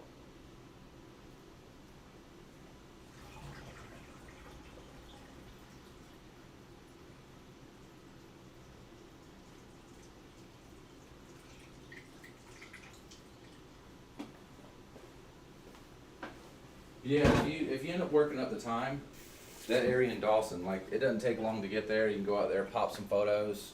Oh, yeah. That'll be fun. Like if you work out an hour or two of the day, just where you can. Snap something. Yeah, no, it really is that nice of a location. Like you have, so her grandfather, Raven's grandfather, he was our great grandfather. It doesn't matter. Anyway, he was a Not important. he worked on cars, so Yeah. he's got car parts in there that are still boxed from the 50s, never been opened. He's got, I mean, it's a full old wood shed, not even a shed. It's a massive barn. Yeah, so it's like got a lot of cool textures and stuff to shoot. Not only that, there's just tons of old like equipment in there that's 50, 60 years obsolete. Actually, it was obsolete when he was using it. Yeah. Jake went in there and was like trying to buy a lot of the shit out of there because you just can't find that shit anymore. They just holding on to it. Yeah. Like I said, there's probably at least three or four buses. There's probably got to be at least six to eight cars that have been sitting out there for 60 years. with shit growing in them, Weird. like just old sports cars and shit. It's a cool little place. Yeah, it sounds dope.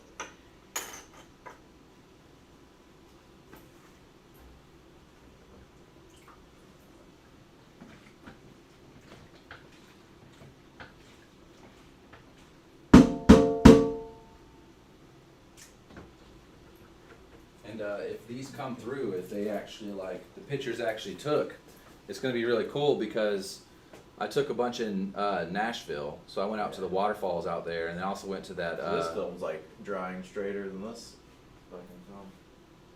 This one's curling a little bit weird. My great great grandfather built that family home in 1886. So I was way off. It's still old ass house. Like, still been there for a long time. Yeah, that was a double exposure right there. I gotcha.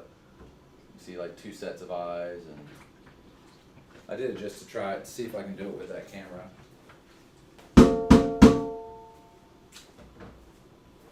That was with the AE1.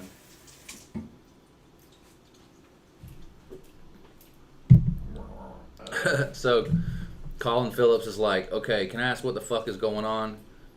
Making meth. Came in on washing dishes. LOL. Development film. Developing film. So we've got Yeah. cameras, A film. bunch of film hanging up behind us. I guess this camera can see it. I've seen that old black and white film of the house back in the days. I saw some other people on your property too in those photos, but I guess it was the times. They were helpers. They were hired workers.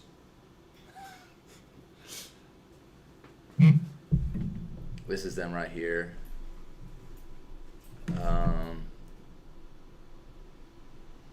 Shoot. Well, we can throw up some photos. Oh, while that's just a picture of Jamie. of what she was showing. Yeah, Sharon. yeah, it looks great. Cool.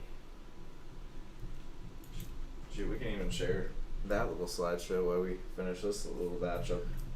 Oh, we're taking pictures. We're taking pics tonight. All right. No, we're not taking pics. We've already taken the pics. We're Yeah. developing. Just developing film at this point. So we're talking about the whole kind of process of like, if you're getting into analog or like traditional film photography, like kind of what the process is if you don't want to send your film out to Walmart and wait a month to get it back or 3 weeks or whatever. That you can buy some simple chemicals, or you can buy a kit and a couple of odd things, and you can do it yourself if you're into that kind of stuff. Which I am. And like I said, this whole format is really coming back. Have you heard of AR film? No. It's Oh yeah. infrared. No. Okay, not like that. I thought you were talking about the ones where you like stack them as like the motion ones. No. So what this does, they came out. I think they came out during Vietnam, or I think they used them in Vietnam, and it registers heat. So they would do flybys and and use this film, and they could see where there was maybe something hidden Like there. an encampment or something. Yeah, but it makes crazy photos. Like the film for this is expensive. Oh, yeah, and they've but- done. There's tons of.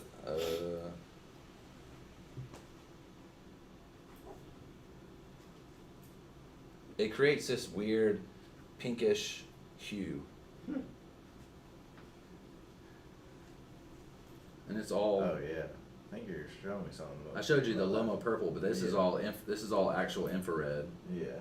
So it registers. Weird. Some of it is extremely vibrant. That's kind of cool though. It's definitely like a otherworldly looking.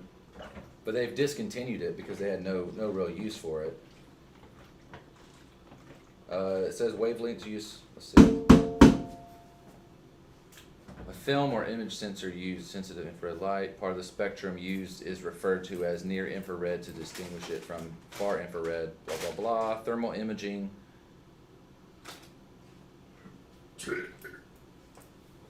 So it does a weird negative.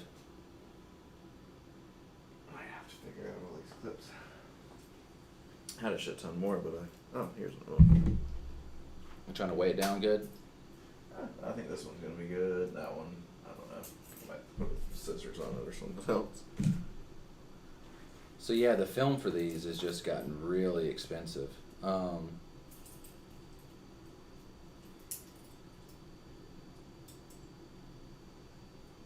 Maybe they brought it back. I don't know. Keys on it for now. Seems to have straightened it out a bit. Yeah. I'll hang something else off it before we go. What's our time? Some cool ups. Almost done. Says, I now know 2 people that can develop pics. I have a shit ton of film that I've saved from over the years that I have no idea what is on it. Do y'all develop on the side for cash?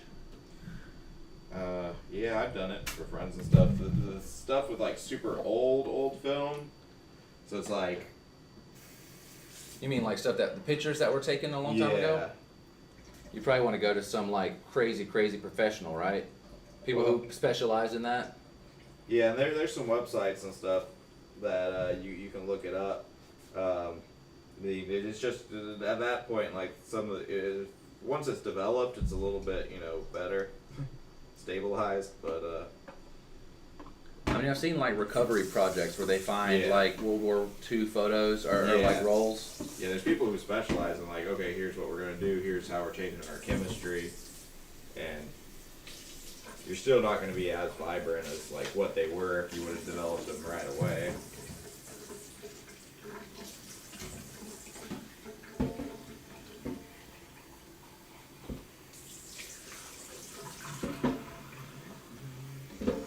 Trying to power through that shit Hmm? so we get onto that black and white. Well, I mean, our time was just up, so doing a rinse now. For some reason it seemed like the last, well I guess because you were doing 2, the last one seemed like it just took a lot longer. I think it was just talking. Because we were answering a lot of questions before we actually started pouring stuff. I mean, it's like 90s old. So you took the pictures in the 90s? Yeah. I mean, you probably could develop it. It would just be, give it more development time and stuff. Probably want a fresh batch of chems. You don't want any kind of possible issues. You want it to be like probably the purest you can get it. Yeah, do fresh batch on something like that and run them.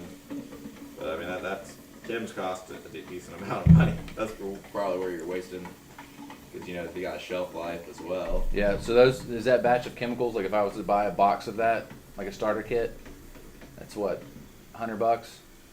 Probably like 40, 50. That's totally doable. Thinking. I was thinking that was a lot. It was a lot more. Don't quote me on that, but I think it's around that, like with shipping and shit. I mean, that's doable. That's totally doable. You can literally like for probably $150, you could be complete developing your own film. Oh yeah. Because you're looking at a $30-something bag. You're looking at well, you factor in the sous vide. Yeah, I mean, if you're just doing black and white, I got developer, my photo fixer, my stop bat. Are there any outside chemicals you need to buy outside of the kits? Depends on what kits you get, of course, but there's like the 3 or 4 thing kits that you'll probably have everything you need to just develop the film. Yeah, there's ones that are like, here's developing for black and white, here's developing for that. And they'll have everything.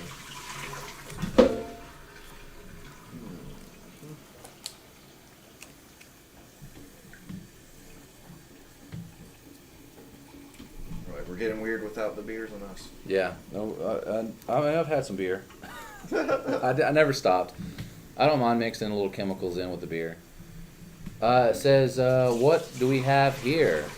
So we are developing film. We're talking about the whole process from start to finish after you take your picture to get it developed. Yep. Yeah, so this is our third roll of film we've developed. We did 2 at the beginning. About ready, this one's light safe now, and we're doing our rinse. If you guys decide you want to check out any of his photography, which is great stuff, Crooked Window Photography on Instagram, right? Is it open or is it a private? No, it's open. Crooked Window Photography on there. There's a link to Crooked Window Film on there, so you can look at more film stuff.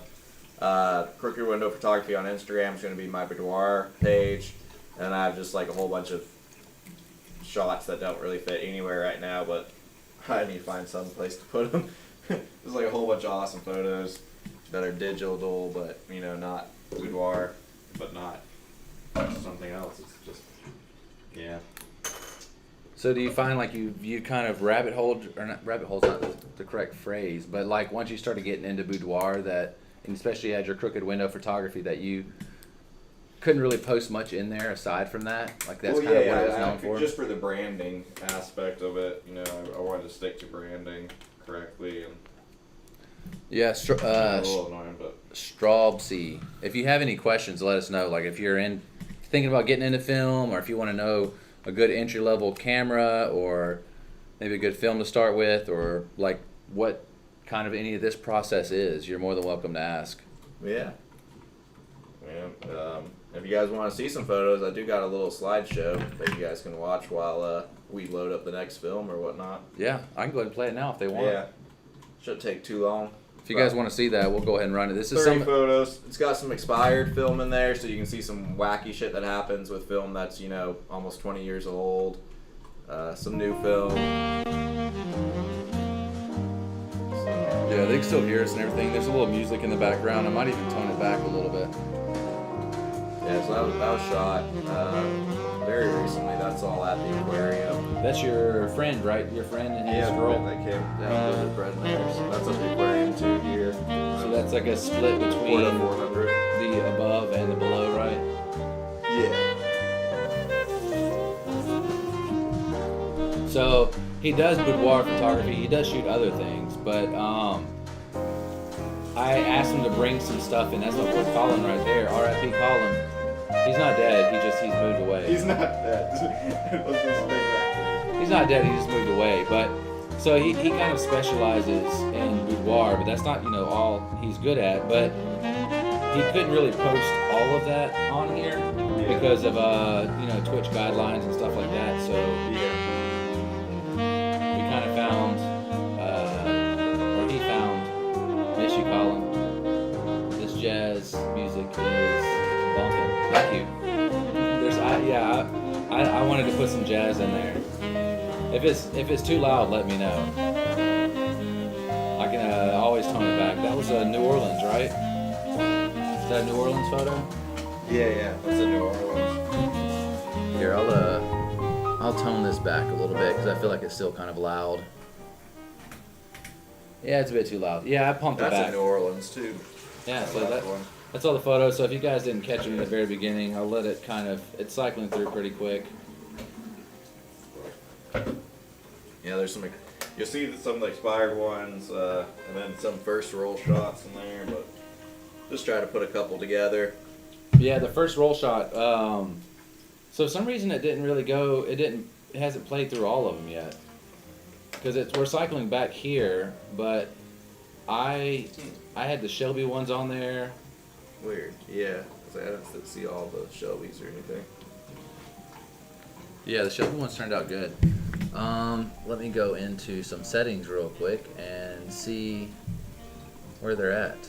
Let's see, image slideshow properties.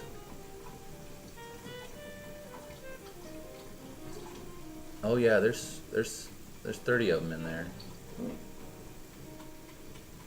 There's another one that I don't think they saw. Or maybe they did. Yeah, there's one that had like. I would some never have scratches thought and the stuff. first pic was taken recently. Was that on expired film, the first one at the aquarium? No, it's just cool lighting there.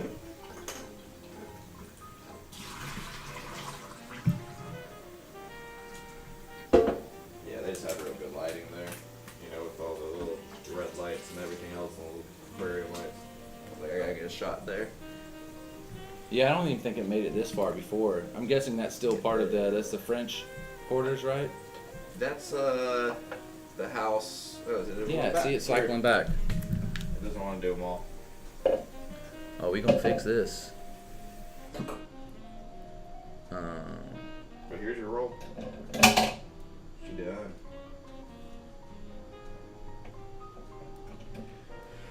Whew. Yeah, let's get rid of these. This one looks a little different.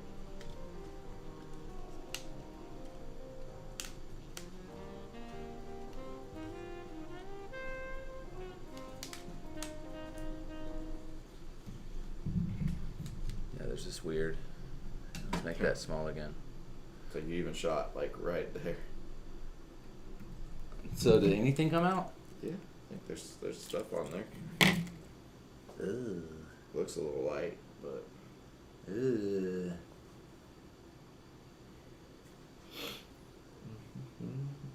Yeah, those might have turned out kind of bad. I would have never thought. Yeah, the first picture. Whew. You about to do some squeezing? and sneezing. Some sneezing? Some sneezing and squeezing. Yeah, that's weird. Some of them were, you know, overexposed. Some of them were underexposed. Plus, you said you're just using your phone light here, right? I wasn't using any. Yeah. You just I kind of was just paying attention to the. That's when I told you that I was out there using 200 and I had the shutter at 200. oh yeah. I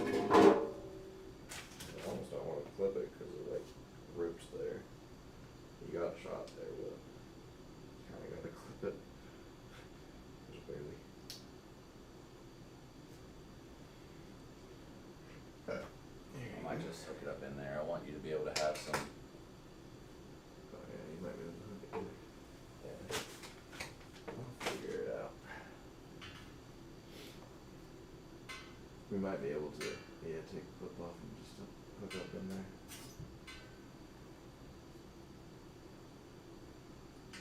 It works. Yeah, seems to work. Hopefully this thing don't come off. You want to do the other one too? That's Or leave fine. yours like that? Oh, Especially since it's got a little extra weight on it. yeah. I got another one here too. Alright, it's black and white real quick and then roll on through. Oh, it's still.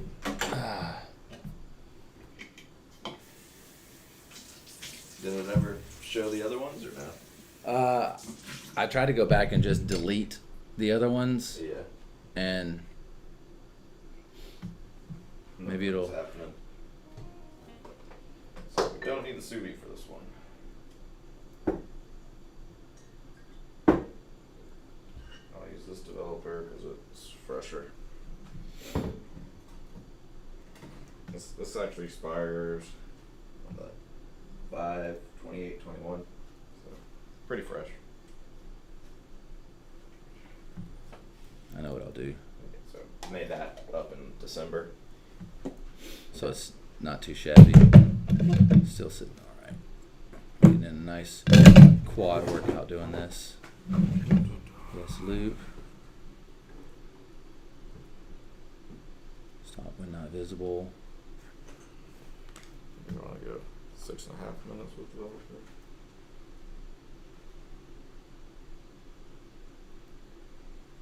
That's 68.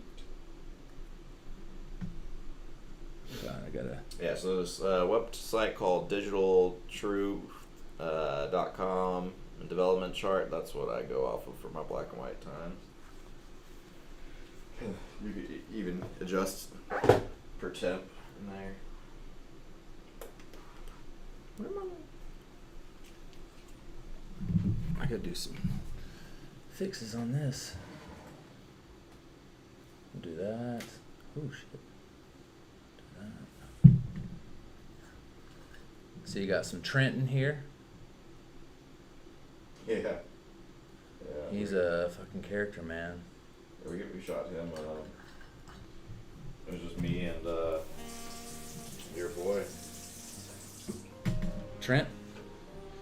I don't know if I can. Sorry, I'm tired.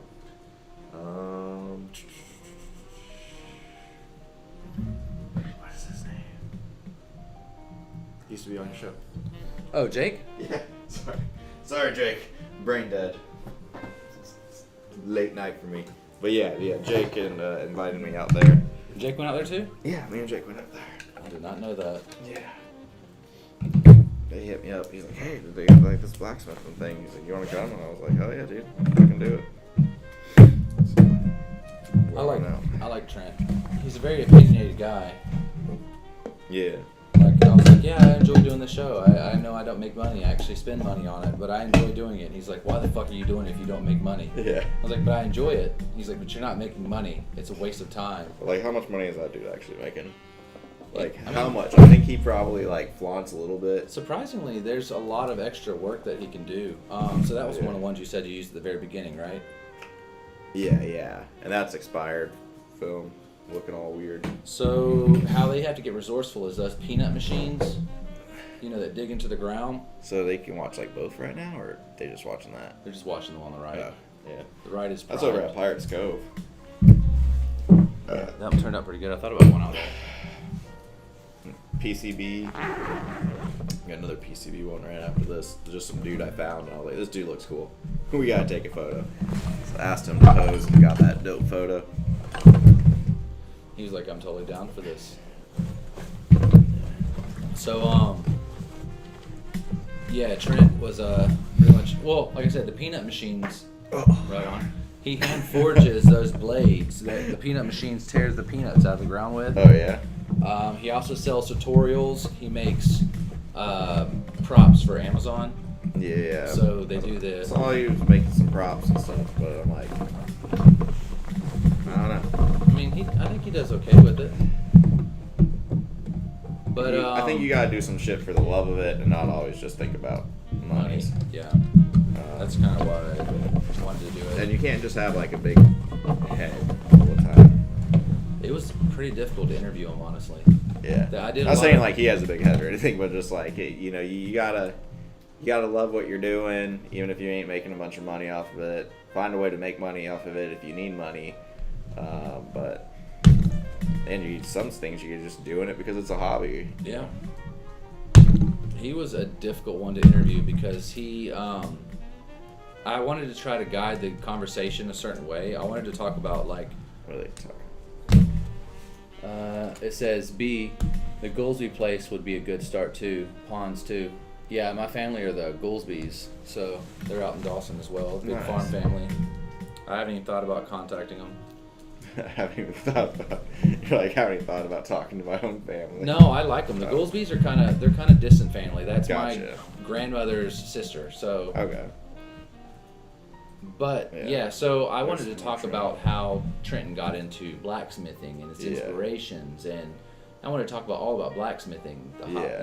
and he wanted to talk about. How do you get into this type of work? No, that's what I want to talk about. Yeah. But he wanted to talk about how like Albany doesn't care about the local Albany or the local art scene, and Yeah. Albany doesn't care about art, and Albany, kind of about just our failed Albany system, basically, as far as artists go. And you're like, but what about? What about blacksmithing? And he's like, yeah, I'll get right back to that, but Albany doesn't give a fuck about. So it was difficult, and he doesn't like beer at all. Yeah. And I didn't get that in his messages because I told him we were gonna be drinking beer. When we drinking beer. Yeah. The bowsmith or the bow builder, he was a cool one to have on, but he doesn't like beer. He's a rum dude. So every beer both of those guys had, they were like, man, this is shit. This is trash. It's trash. And you're like, actually, this is really good beer, but. Says, hell no, I haven't even thought about taking to the farm. No, I mean, I love me some Goolsbys, but I haven't thought about contacting them for photography. I'm still extremely new into all this, so locations are something that I really haven't gotten into too much. Yeah, like not giving much thought. Because I mean, before that, I just kind of always had my phone on me, so I could just pull my phone out, and if I liked the picture, just take it. And I always like taking pictures of things that people don't really notice. Yeah. That people walk past or people. It's like, you're like, huh? But look at it at this angle. Yeah. Like a lot of places in Europe, they have their own, like towns have their own. What are they called? The sewer holes or manholes. Yeah. Manholes. Yeah, different designs. So I would take pictures of I like funky perspectives, but like the domes, everybody looks at those, but I love them. The manholes. Every single one of these is done with just a shitty camera. A friend it's lived okay. in Alameda in a place that like it was a manhole factory, and so like they turned it into these apartments.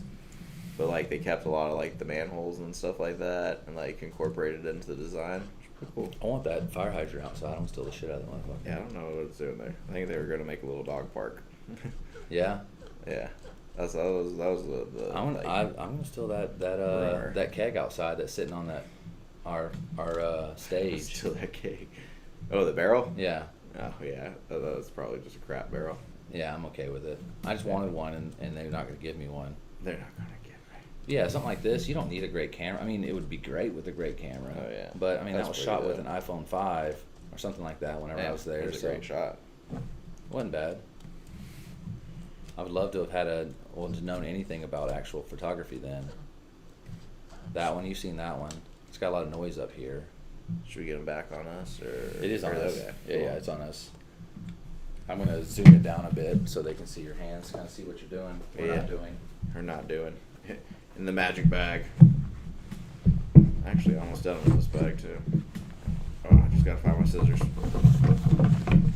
Scissors.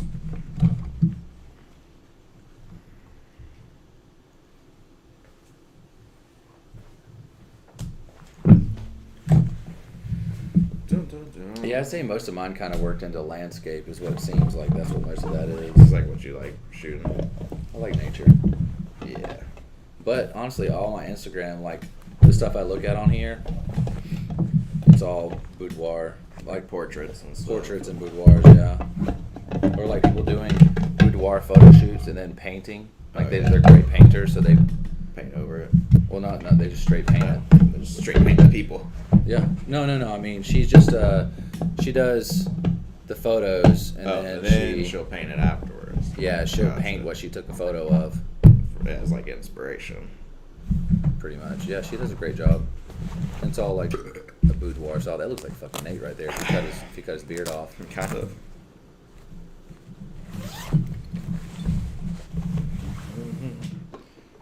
So what beer are we gonna get into first? As soon as we're done, maybe one of those meads or a sour thing. I'll let you grab it. it. Yeah, let me get this one done, and then we already got all the chems out, so I was like, let's fucking roll it.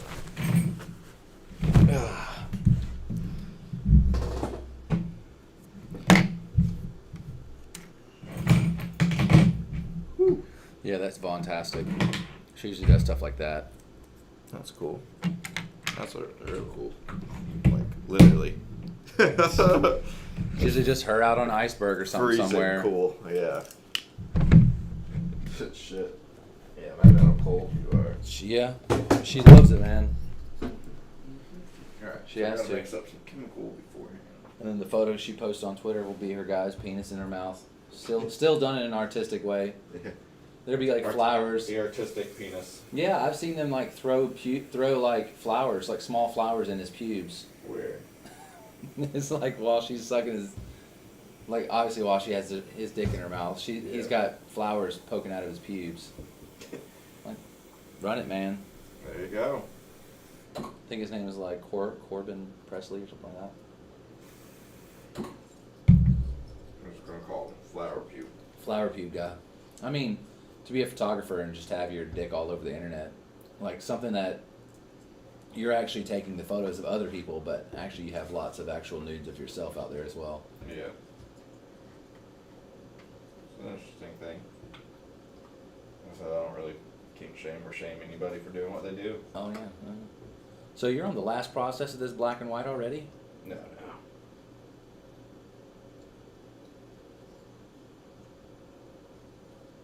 I just need to make up some fresh chem.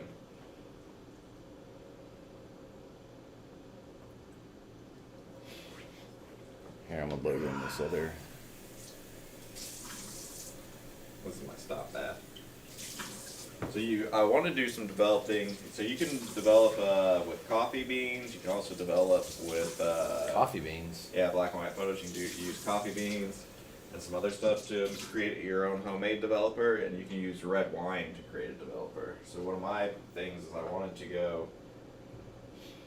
Woo, this one smells. Yeah. I wanted to go out with to a winery and stuff and ask them like, hey, can I take some shots and stuff and then develop it with your wine, like when you donate a thing, and Like, you guys can use some of this for promotion, and then like try to sell some of my work and prints there as well. Yeah, that'd be awesome.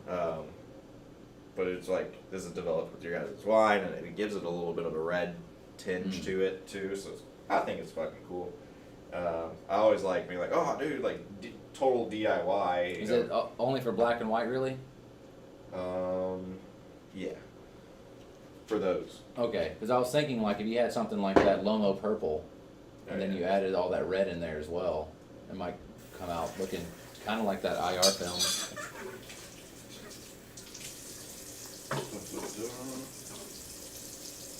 I just make a liter at a time and fucking dump it at the end. So that's the only one you actually dump of? Is the, it's not the stop bath, is it the Yeah, it's not bad. stop bath? So all the other ones are pretty much reusable to an extent other than the stop bath. I mean, you might be able to reuse this, but I have, to make so much of it. You do a liter at a time, and I'm only using 16 milliliters of the actual can, So it's like, why? I mean, it stuff has to be only like $15-20. It can't be too expensive. Yeah. So. If that thing's gonna last me like fucking lifetime. Unless you're just being just a tight ass. Yeah, I don't think there's any point to keep it, in my humble opinion. But Can you skip that whole stop bath process? Like, is it needed? oh yeah, you need it. It'll stop the developing from keep on going. So yeah, I mean, I think you could stop it with like, an acidic thing. So coffee grounds. Okay, let's see my notes on this. 'Cause I'm just doing a fucking full strength stock. Let's do 7 minutes.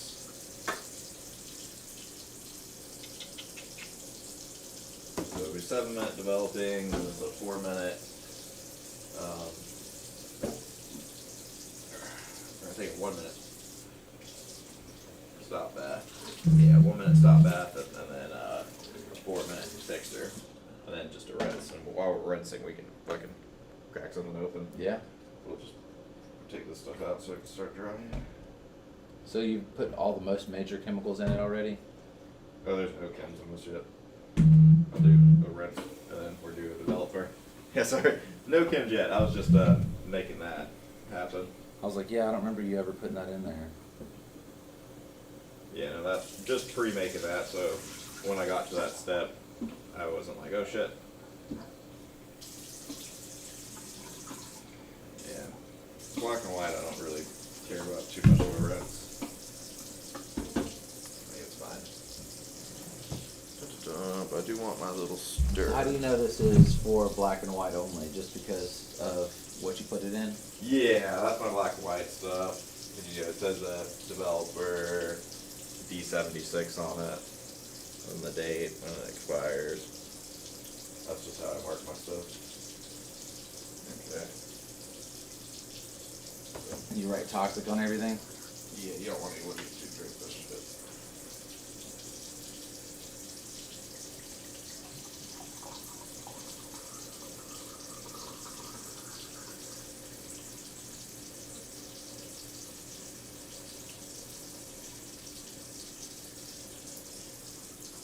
If I'm all up in your space, let me know. Alright, you're good.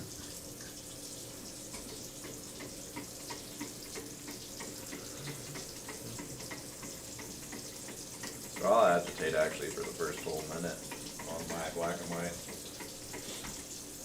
And then do the whole flipping thing. Yeah. I've seen some people do this like Yeah. Spin, turn. Yeah. I mean, I do my just. I mean, if it works for you, then. I mean, if it's getting the job done and you don't need to add all this extra shit in there, then what's the point? I guess it makes them feel good. What's everybody saying? It's the same thing. That was from Jamie. Oh. Some people are just watching. Just watching. Yes, now we're on to black and white film.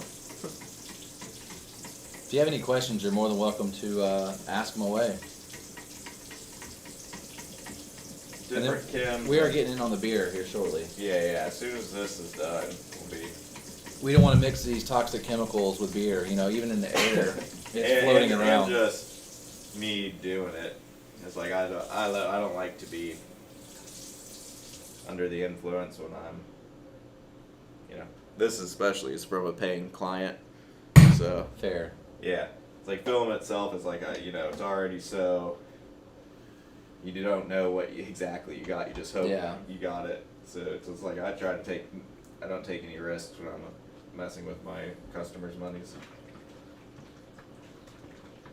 or even my time and money. And like when I'm developing photos, it's like especially as I said, I like to shoot a lot of people. So if I'm not treating this part of the process with utmost respect and trying to do what I can, then like doing a disservice on the people who've modeled for me or the people who paid. Yeah, that's true. So even if it's not Like, yeah, paying no, I person, totally but- got fucking drunk and did your developing. Yeah, it didn't come out perfectly, but it has nothing to do with. Yeah, the film. Says, why aren't y'all in the spooky dark room with the red bulb?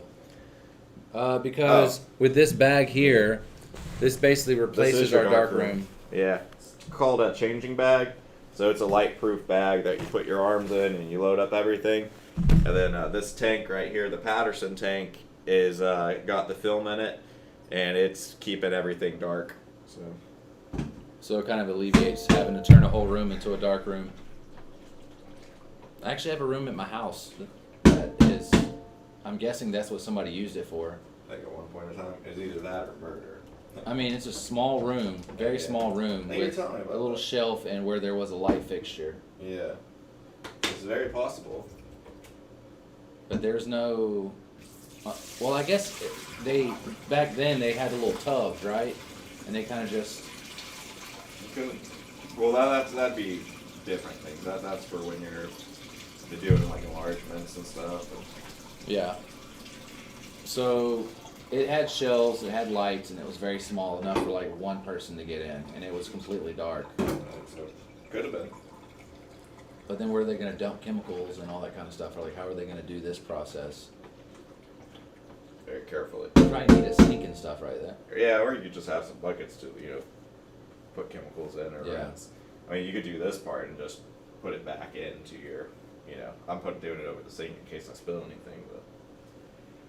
You do it in your bathroom usually? Yeah, my bathroom. Take all my toothbrushes out and stuff, and just get it going. Yeah, I'll have to work something out. Maybe I'll have a whole fucking shed that's designed for that. We'll have extra room, so. Yeah, I mean, there's a lot of basements and stuff around that area of the country, so Yeah. that's what I'm doing is trying to get the basement and then build a little bit in the basement, like So y'all that are area. renting a place first and then probably looking into buying something? Oh yeah, we already got pre-approved and everything. We got a realtor, so we're just looking at getting a house. But it's just the market's crazy, so getting up there and finding something we want. I mean, is it the cost, like, how's it expensive there? I'm guessing. Yeah, I mean, we'll probably be spending for something decent. Low end 2,500 or 250,000. Like That's what it's looking like in Nashville. yeah. Oh. That's why Jake and I have been saving like crazy to get the house. Because on the low end, yeah, somewhere around maybe 2.25 on the really low end to 275 to 300,000. Yeah. But if you throw in a good bit, well, these days you only need 3.5%. Sometimes first-time homeowners you don't need anything down, Yeah. but then they rake you over the coals with. I mean, you're gonna be paying for it for a long time, and your monthly payments are gonna be a fuck ton. But you got two people working. You're gonna be at a brewery. She's gonna be working. Y'all be fine. Yeah, yeah. It's like I got VA loan as well, so Yeah. Should be sitting right as rain. yeah. When y'all trying to buy a house? I mean, as soon as we find one, I we mean, want to put okay, I offer wasn't on. sure if y'all Yeah. were like staying in an apartment for a while until. you Nah, find- we just are staying in a like Airbnb type thing until we find a place. So we got the Airbnb rented for like 45 days right now. If we need it longer, she said she could work with us, but what time did I say? I think I'm going 7 It minutes. says 5 minutes 37 Yeah. seconds. I'm gonna go 7 minutes total time on the developer. Is that a little bit longer? Yeah, I've used it a little bit more and stuff, this developer, so going a little bit longer. Says which is easier to develop? Black and white. Or which is easier and cheaper to develop? Black and white. Yeah. Black and white's easier. It's basically develop at room temperature. And if it's just, you know, a degree off or something, like you don't have to freak out. Colors, like you're developing everything at around 101 to 102 degrees Fahrenheit, depending on what your kit says. And those chemicals also don't last as long, so you have to factor in, like, you know, the shelf life on that isn't as long as the shelf life on black and white. Black and white's about 6 months, and then the color was 3 months. So That's 6 months of like use, right? six Or is it months 6 months? of just shelf time, like Oh, stable okay. shelf time, if there's not, you know, a bunch of oxygen in there. So some people will just use it and dump it, so you keep everything at full strength. So then it'd be, you know, 6 months of use and however much you used. But the other thing you would look out for would be you put marbles in there, like glass marbles, so it takes up the airspace, but doesn't fuck with your chems. Yeah.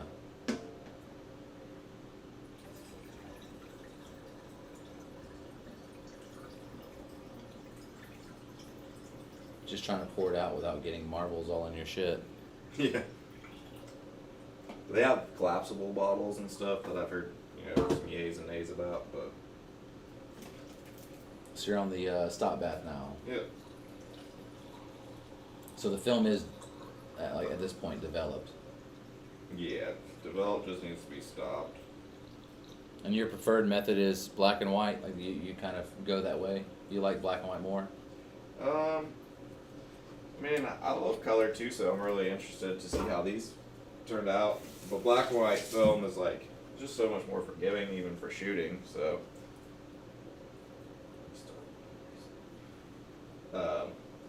forgiving in the sense of, like, you know, it's got good contrast. It's going to look a lot better black and white if you're first starting to shoot out and just learning. You can really learn your camera, but still get some good photos out of it. Where Right. like color and stuff, it's like you're going to need to know a little bit more. Especially if you're scanning it yourself too. But if you're just, I mean, it's pretty cheap to send in. Like, you don't even have to do all your own developments. I was just, today is like nice just to show you guys, like, if you want to, it's not that hard. Like, it's Yeah. not super complicated. It's a little time consuming, but if you got the time to do it, then run it. Yeah. It says, can you only use the chemicals once, or can you do multiple rolls of film? Yeah, most of the chemicals you can reuse. I Yeah. found that out today. Most of them Yeah. you can reuse. Most of them you can reuse. You're just going to be adding on time, depending on if you're diluting them, if you're putting them back, and stuff like that, or the age of the film as well, or the chemical will change. So he said the stop bath, which was that orangish, yellowish one they had earlier. That Yeah. one, it makes so much of it that there's no point in saving it. Most of the other chemicals, you can reuse them, but they do have like a shelf time, and the more you use them, the more the strength weakens. So you just have to increase the time that you have them in it to kind of compensate for that. And you just by how many uses do you just add an extra minute or 2 minutes? You can, I mean, it's really, just winging it. yeah, there's literature out there and charts that I use, and then I also just know, like, for me, it's like what has worked with my shooting style. Right.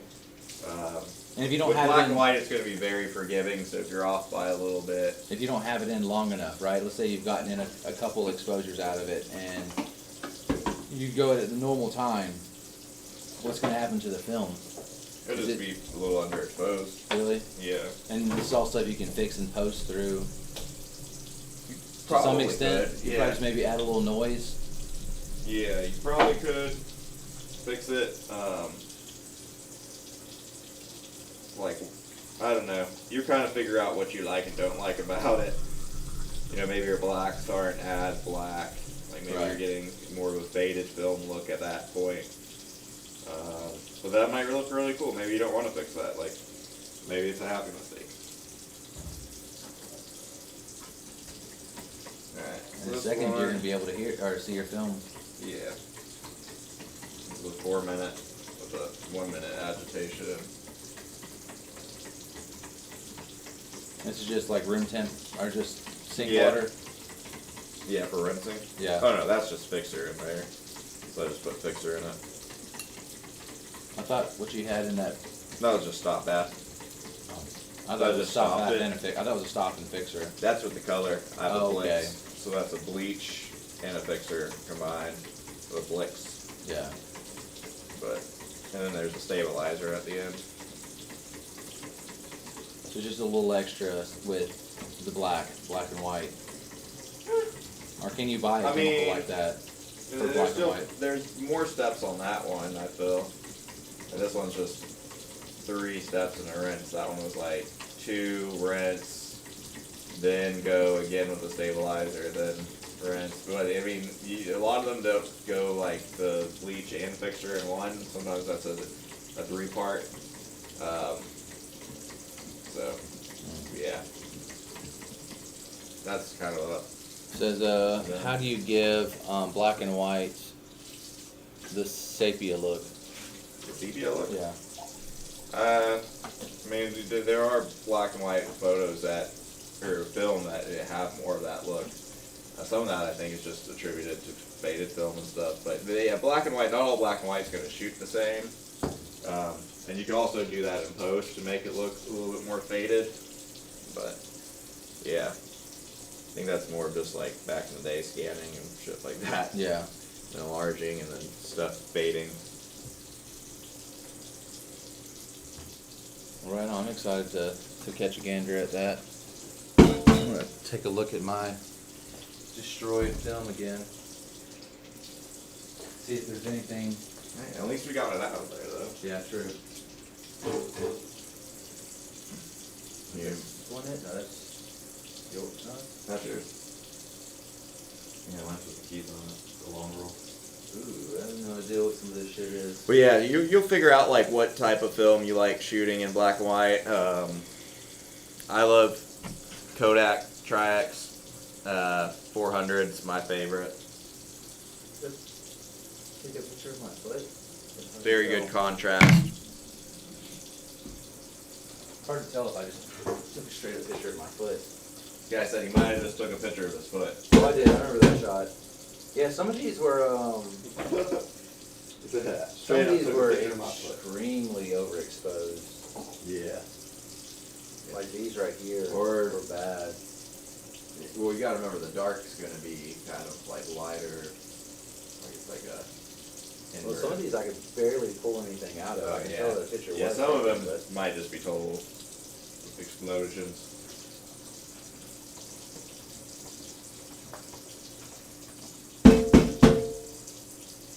yeah, apparently I only got 3 photos at the farm. What's a bit too loud?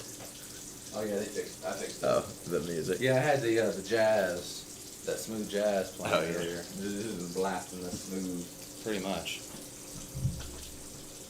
They probably like hearing this tapping too.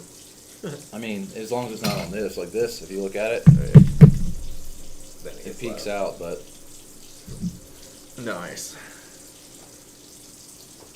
oh yeah, be right back.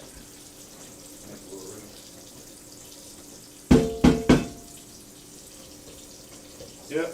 So we're done with the fixer step here in a couple seconds, and then it's on to the rinse step. You know, we can look at the film once you start rinsing it too. It's light stable now.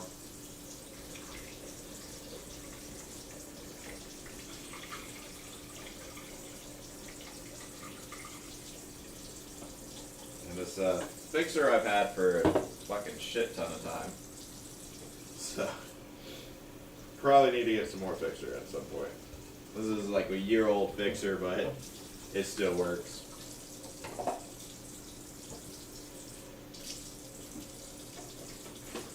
But I'll probably change it out when I move, so I don't have to carry expired fixer over there.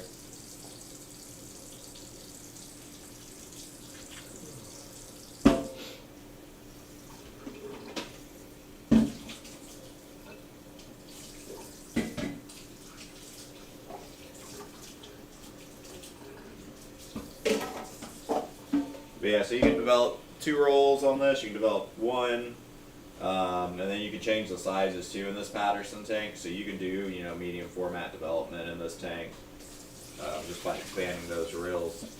No, I think I caught the ass end of that. So you can do medium format in Yep. those. Yeah, you Says, should do like 120s. Can you on purpose do double exposure pictures? Oh yeah. Yeah, he got one over there that he did. Yeah, a lot of these cameras have options for that, or there's tricks to do it. Or if your camera doesn't have a trick to do it, you can always Shoot run through the whole through. roll. Yeah, run through the whole roll, rewind it, and then But then run just through when it you're again. rewinding it, just make sure you don't rewind it all the way so it goes into it, right? Something like what I did. Oh yeah. Or maybe you could just Yeah, it once from you- there, once you feel so it it pull. comes out a hair. Once you feel it pull off the spool, Yeah. Then just yeah. Therein lies the trick. Have you already pulled it out? yeah, it's just rinsing. I'm gonna go use the restroom while this rinses. I rinse for a while on my black and white. Just be lazy. I mean, I'm sure there's a purpose to it, right? I mean, I could do it other ways and do it a little faster, but at this point, use the restroom, we can have a beer, and put some of this stuff away. Or just put it up to dry before we go. Yeah, this thing I just got on Amazon, so I didn't have to. Yeah, that's what we had for our studio Yeah. thing. Ours clicked to the side. Cheap and fucking works.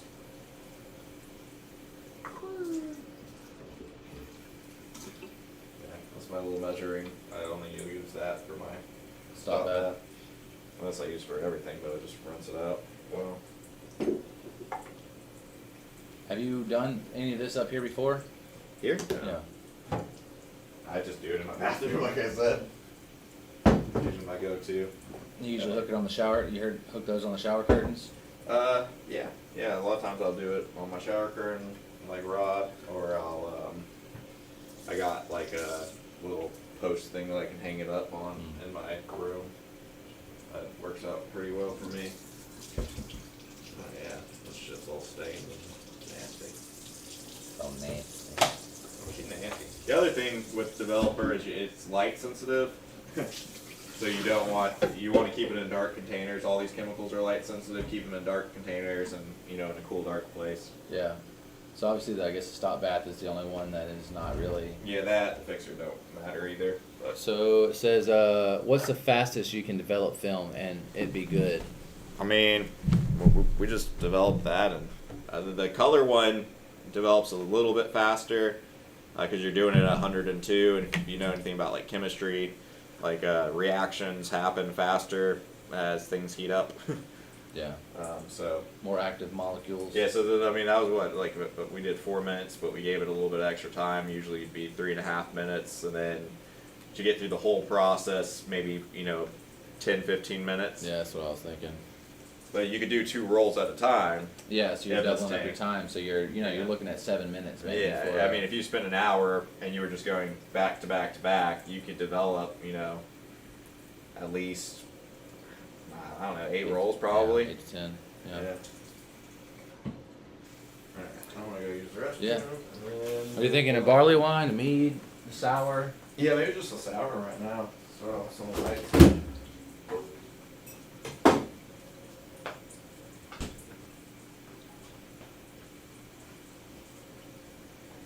Alright, I'll give you guys a gander.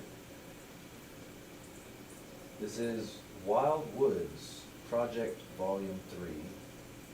It's Casa Rosa, and it's from Lake Tribe Brewery.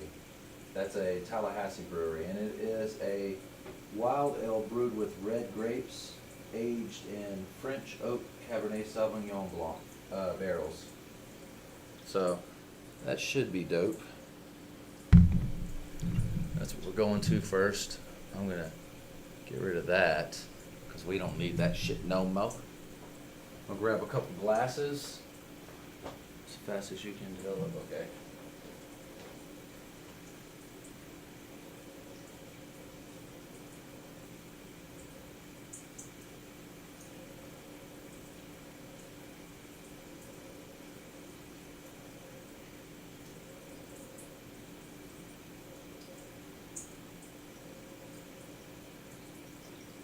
All right. I'm back. All right, Jamie, you seem like you have some interest in photography, or you just maybe have not really had anybody around to ask these questions. I don't know. Do you have an interest in photography? Have you done photography before? Yeah, let me know. I know I've just recently, like, I took pictures before, but as far as like film photography, this is all new to me. So I've got a lot of film cameras, just trying to figure out what kind of like works the best for me and what feels the best. Honestly, this Canon right here, this, I can pull it out, this AE1, he's got an AE1 program, which just gives you a couple more features. Fairly cheap cameras. You can probably find them online for $100 maybe. I think I got this one for 60. So you definitely can find deals out there. He got 2 of them for $120. So you definitely can get deals on them. You can find them. Just got to keep on searching. Yeah, my Pentax I got for maybe 75 or something. The K1000. Yeah, K1000. I love the Pentax. It's a fucking great camera. It's all manual. It's got a light meter in there, so it's great. I was about to ask if it had a light meter. Yeah, I'd look for, if you're starting off and wanting to get a camera, look for one with a light meter. Pentax K1000 is almost, the dedicated go-to for teachers and students, basically. It's like, here, pick up this, go shoot it on it. They got great lenses to them. They're very available. The Canon AE1 program's another really good one. The AE1's good if you want to spend a lot of money because you just know you're gonna fucking love it. A Nikon FM2, bit pricey, but they're awesome. It's gonna be a workhorse that will keep on going for you. I mean, when I say pricey, I'm saying like pricey for you're buying a vintage camera. So yeah, it would be around like 500. You might be able to find some for around 3, but most of them are going to be around the 5. But yeah, Pentax, love them. There's a Pentax. I have a Canon. I'll sell you. She said, yeah, I do. Have you never seen my albums and pictures I've taken? I think you guys have pulled out some of those, but maybe I just didn't know that they were ones that you've taken, or maybe I've just forgotten because of my old age. It's possible. There was a Pentax that I was looking at that actually had a waist level viewfinder that I was pretty interested in. Yeah, that stuff's cool. Yeah, so you can just stand up. Pentax makes a pretty cool medium formatter too. Yeah, it's a it's a Pentacon 6. Okay. That's kind of cool looking. That's just somebody added that on there. They have extra things on there. Can your friend take old, faded, or damaged pictures and restore copies? Old, faded, or damaged? I'm guessing to like... a point, yeah. Like, it really depends on how much information's still there. I mean, if it's like a photo that someone really, really, really loves, it's like, a family one, I could do that. That's more like photoshopping and really getting in there. And some of it's reconstructing it, actually. Using maybe something that it's like I know there's AI and stuff out there that can kind of guess. Yeah. When there's a line through a face, I'd be like drawing on it and actually, basically painting, but blending it. Because I did special effects and stuff. I have a background in that. But yeah, I could take an old photo and make it look new again. Because I'm learning a lot more than I knew before watching this live. Well, sweet.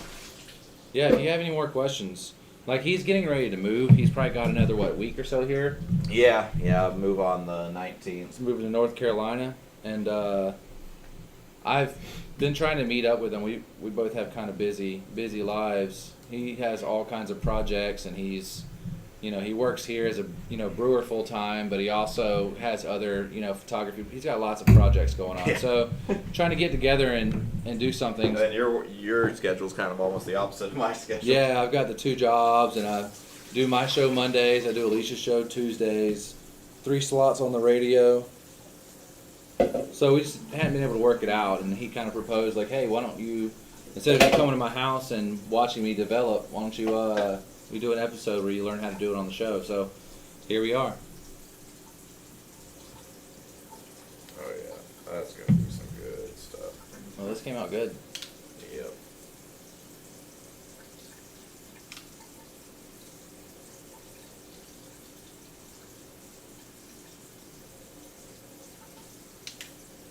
Yeah. So one of my boudoir clients wanted, she kept on showing a lot of black and white photos to me, and it was just like, here's a black and white photo, here's another black and white photo, and I was like, do you want black and white photos like in your album?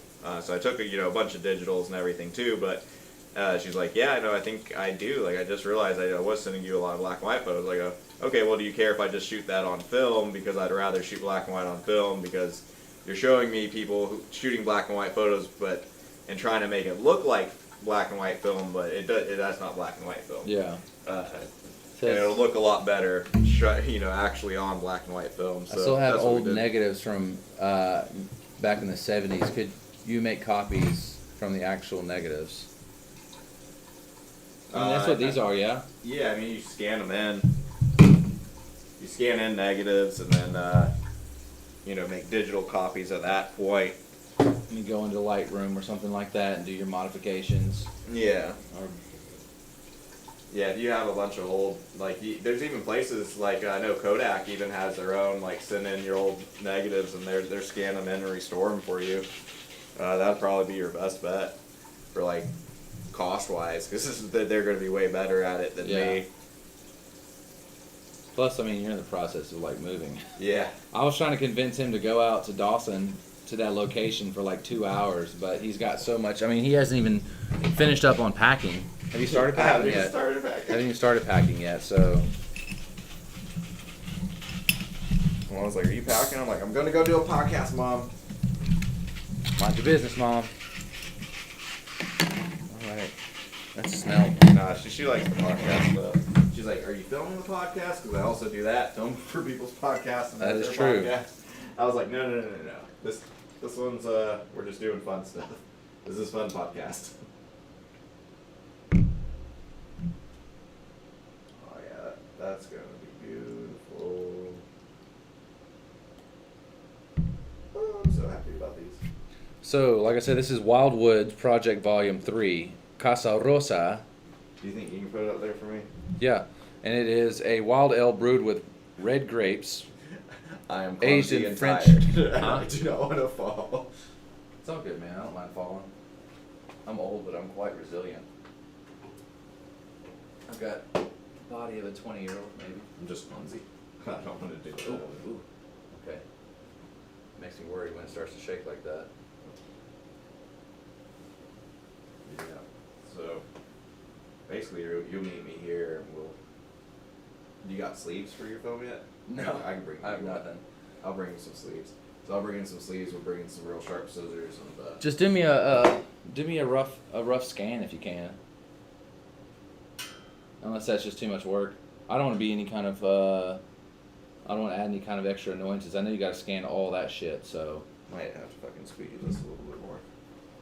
You gonna be all right? I want to do it. I'm gonna try. I'm gonna bring that camera over here just in case you fall. Death. Haven't had any drinking yet, so it might be good. Also, yeah, just lining that up to make it a little straighter.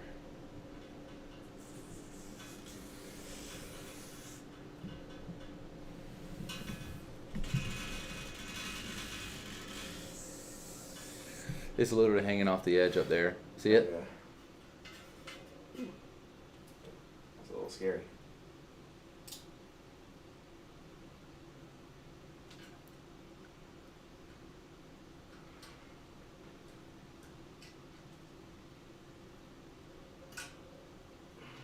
Don't really want him to touch. Cool. I have a lot from my childhood. I'd like to have copied. I'll check into that Kodak thing.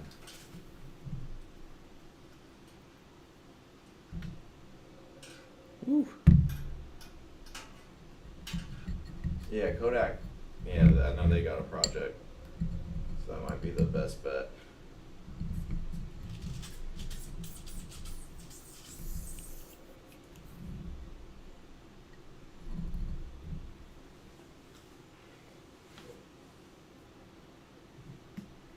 Yeah, definitely don't want these things touching because they can start sticking together. Hang that They bitch dry from the like that. sprinkler.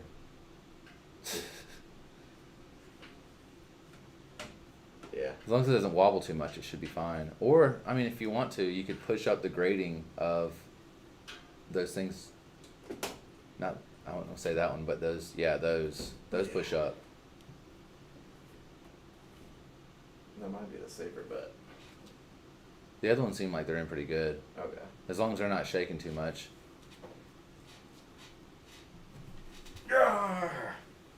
Yar. Where do you say they need to go if they just look up Kodak restore kind of? Yeah. It's like Kodak film scans or something. Don't like how this one's twisting, but.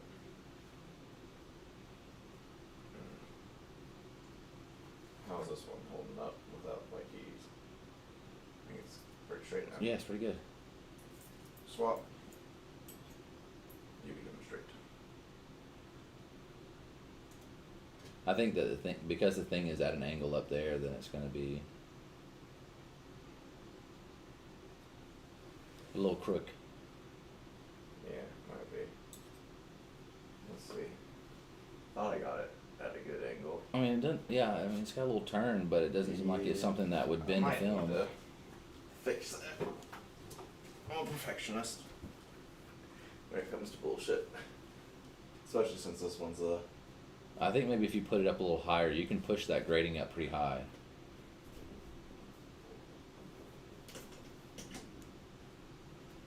Yeah, that's perfect. Well, yeah. It's kind of leaning the other way now. I guess you can find a good sweet spot in the middle. That looks pretty good. So I got a little bit of water here, but since it's distilled, I'm hoping it just dries clear. That's why I use distilled, because it doesn't have any, fucking salts or shit in it. Yeah, anything to kind of fuck it up. Yeah, okay. Beer time now.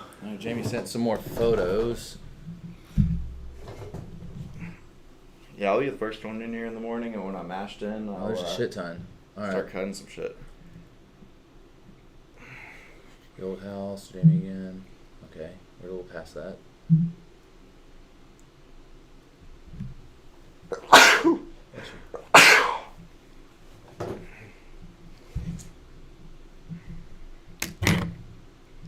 Yeah, I'm guessing that's a little Jamie.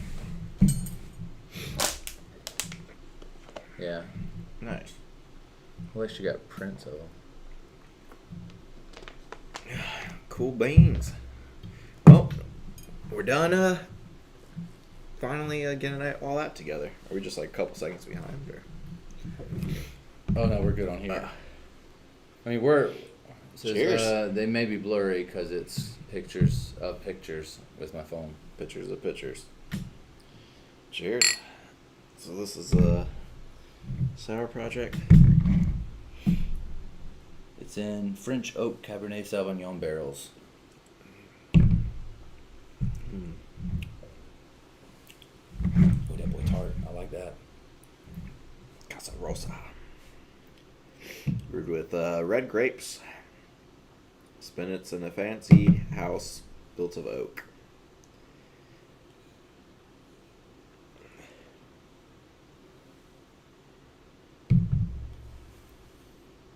Try it with fish, cheese, chicken. Or is that broccoli? I don't know. Look like chicken, but Yeah, that might be chicken. Like a whole Makes turkey, sense, like- maybe a turkey leg.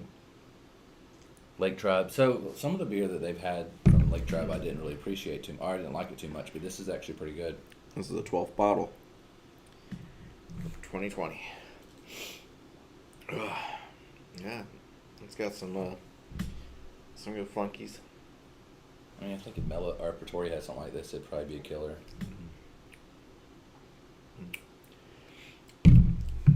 Some bready funk going on.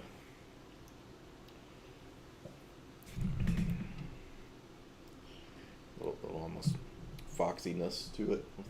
Wild Child presents Fruity Zip, maturing into a tart, dry finish as it hits the back of the palate. He's looking at you, kid. This is bottle number 12. I'm really excited to scan those photos. I just gotta get here hella early so people aren't all sitting around staring. Says, do you think I I'm supposed to have be an here at like eye, or 6:30. should I keep my day job? Mm-hmm. Oh, for the photos? Yeah, I would, like, what I do, and like I'm not a photographer, is I find somebody's style that I kind of like and just do my own thing with it. But I, like, if I think of somebody and I really like their style, like I like the way they do nature photos, or like, Yeah, just like emulating the other artists, and even looking like so a lot of the stuff that I wish I could show that I do off of looking at old masters and paintings, really, a lot of like the Baroque period and whatnot, is like I like those dramatic lighting and scenes in the oil paintings, and playing around with my photos and getting them to look like that has been fun. But yeah, you can find inspiration from other people's photos. You can find inspiration from, just art in general, paintings, sketches, watercolors. Figure out what's working in it. So when why do people like it? when you went to New Orleans, did you fly or did y'all drive? We drove. Yeah. So you haven't had to deal with the film through TSA or anything like that? I did one time. Yeah. You had to let them know what it was so they didn't take it out and expire it or mess it up? Yeah, Or just to not go through the X-ray. But I love Ansel. I'm trying to remember. Ansel Adams is a beast. Trying to remember where I went. Ansel Adams is he's a landscape photographer, probably the most famous. I mean, his pictures go for millions. Yeah. You trying to remember where you went? Was it California? Oh, you said you've been doing film for. Well, you said you've gotten back into film in the last year or so, but you said you were already doing it before, right? Yeah, but I mean, I wasn't really doing it that often. You know what I think it was? I think it was the Instax camera, and I was worried about that film a while ago because I was shooting with that for a while. You like those? Yeah, I think it was when I was flying back from. I was going to Oakland from Seattle, Washington. Yeah, that's what it was. That's the only time I've really flew with it. You thought about doing Polaroid? I mean, SX is kind of like the new. Expensive. I mean, you can get that SX70 I have, like that's an expensive camera. But like you per can find shot, it's expensive. You can buy the little filter. It's basically like this that goes on top of the film pack, and it basically is a filter, a density filter, like a. Yeah. So you can use 600 film in there instead, which is a lot cheaper. Yeah. I mean, you're still only getting about 8 shots out of it. Yeah. 8 to 10 shots. So, I mean, it is limited, and you're paying probably. I think the 600 film is actually pretty cheap. Oh, relative, I guess. Yeah. It's probably $15, $20. A little over $1 a shot. Yeah. Yeah, that's pretty pricey. I mean, it's a format. It is. Are you going to stay around here, Bumio, or are you going to move off like everybody else? Yeah, no, I'm already in the market for a house in Nashville. I should be gone. I keep telling people 6 to 8 months. I'm going this weekend to meet with the realtor and the guy about getting pre-approved for housing loan. Yeah, so we're looking maybe mid this year, being in Nashville. So I'm excited. It'll be a whole new kind of thing. But one of the good things about it is that Nashville, because there are a lot of hipster ass motherfuckers there, that you can get a lot of stuff there. There's a lot of services and stuff that you can't really get here. So Yeah. like most of this stuff, there's probably a film place I could go to. There's like camera somebody who places I does can go something. to. Yeah, there's like insane amounts of antique stores where you can buy these cameras. It's got some good carb to it. Yeah, I mean there's more in there. I just didn't want to pour the whole thing in because we got more. It's a carby boy. Yeah, for sure. It's got a little bite to it. It's like a soda. Yeah, it's probably like a Bummio. 3.3, 3.4 carb. That shit's up there. Well, even though I'm moving to Nashville, like all my family's here, and it's only a 7-hour drive. Look at all that foam. I know people are thinking 7-hour drive, but it's really not that bad. Like I throw on an audiobook and I'm halfway through with it by the time I get there. And I'm like literally like engrossed in the audiobook. Audiobooks, dude. So that puts Christina to sleep, but like audiobooks or like, I'm driving home, I'll just be listening to, podcast. Even though I only live like 15 minutes away, I'll be a sleepy boy, so. I've been running through the some nerd shit. I've been running through the Redwall series. I don't know if you know anything about it. It's basically, it was created, I think they're 80s, all the way back to maybe the 70s. It's basically, I think of like Lord of the Rings and Game of Thrones, but replace all the people with creatures. So there are no humans. It's all just rabbits and mouse and fairies or ferrets and foxes. Nice. But it's pretty gruesome stuff. And actually Netflix just released that they're gonna do every single one of his books, which I think he's got about 20 books. Damn. The guy's dead. He said that he never wanted his stuff to become like on TV. Oh, yeah. He always wanted to be in books and audiobooks. Well, that But- makes sense because, like, your imagination and what it looks like to you might be different than, like, what they, imposed. True, but he's dead now, and somebody else has the rights to it. So, Yeah, so fuck it. so Netflix said, hey, we're doing all of them. And I'm excited about it because I'm going through Mossflower, and these aren't books that, most people grew up to these books. That was like their, but I found it in my adult life, and people were like, aren't those children's books? And I'm like, I suppose, but when you have people getting impaled in the head with spears and stuff, like, it's not super kiddie. You better It's come not see super Mama kid. before you leave, or I'm gonna beat ass. Mama J. Mama J. Don't worry. So I have a feeling, because I haven't acquired a palate for barley wines or meads yet, that this will probably be my favorite beer of the night. That's a good one. I don't even know if I can do a barley wine tonight. We might have to, like, when I'm scanning in, you might have to come over tomorrow while we're scanning. I can do that bring shit. Bring them over, and then we'll have a beer there. I can do that. I gotta be brewing here at 6:30 in the morning, so I was like, let's try something, What another time are you light scanning? thing. Nah, just whenever. What time do you work tomorrow? No, but I do Alicia's show from. Okay. She goes live at 9:30. Oh yeah, we'd probably does- be doing it before that. Yeah, She definitely. does card readings and stuff. Yeah, let's do it before that. Have you ever met Alicia? I think so. Archeologist. Maybe. Her name seems familiar. Yeah, she's in Yeah. one or two of those photos. I think she's a double exposure. She was living in England, and then COVID happened, like literally like while she came down to visit from England, so she got stuck here. She's from Albany, but she was finishing up on her master's in archaeology. Yeah. I'm really excited to I see see. that shit. Is it like a present every time you do this? Like just to see kind of how it turns out. How long has your friend been doing photography? I think you said you've been doing film for about a year and a half. Yeah, I've been shooting film for about, and developing it myself for about a year and a half. Like, I grew up shooting film when I was little. Been doing photography for, depends on I've been doing it as a business for a little over 2 years now.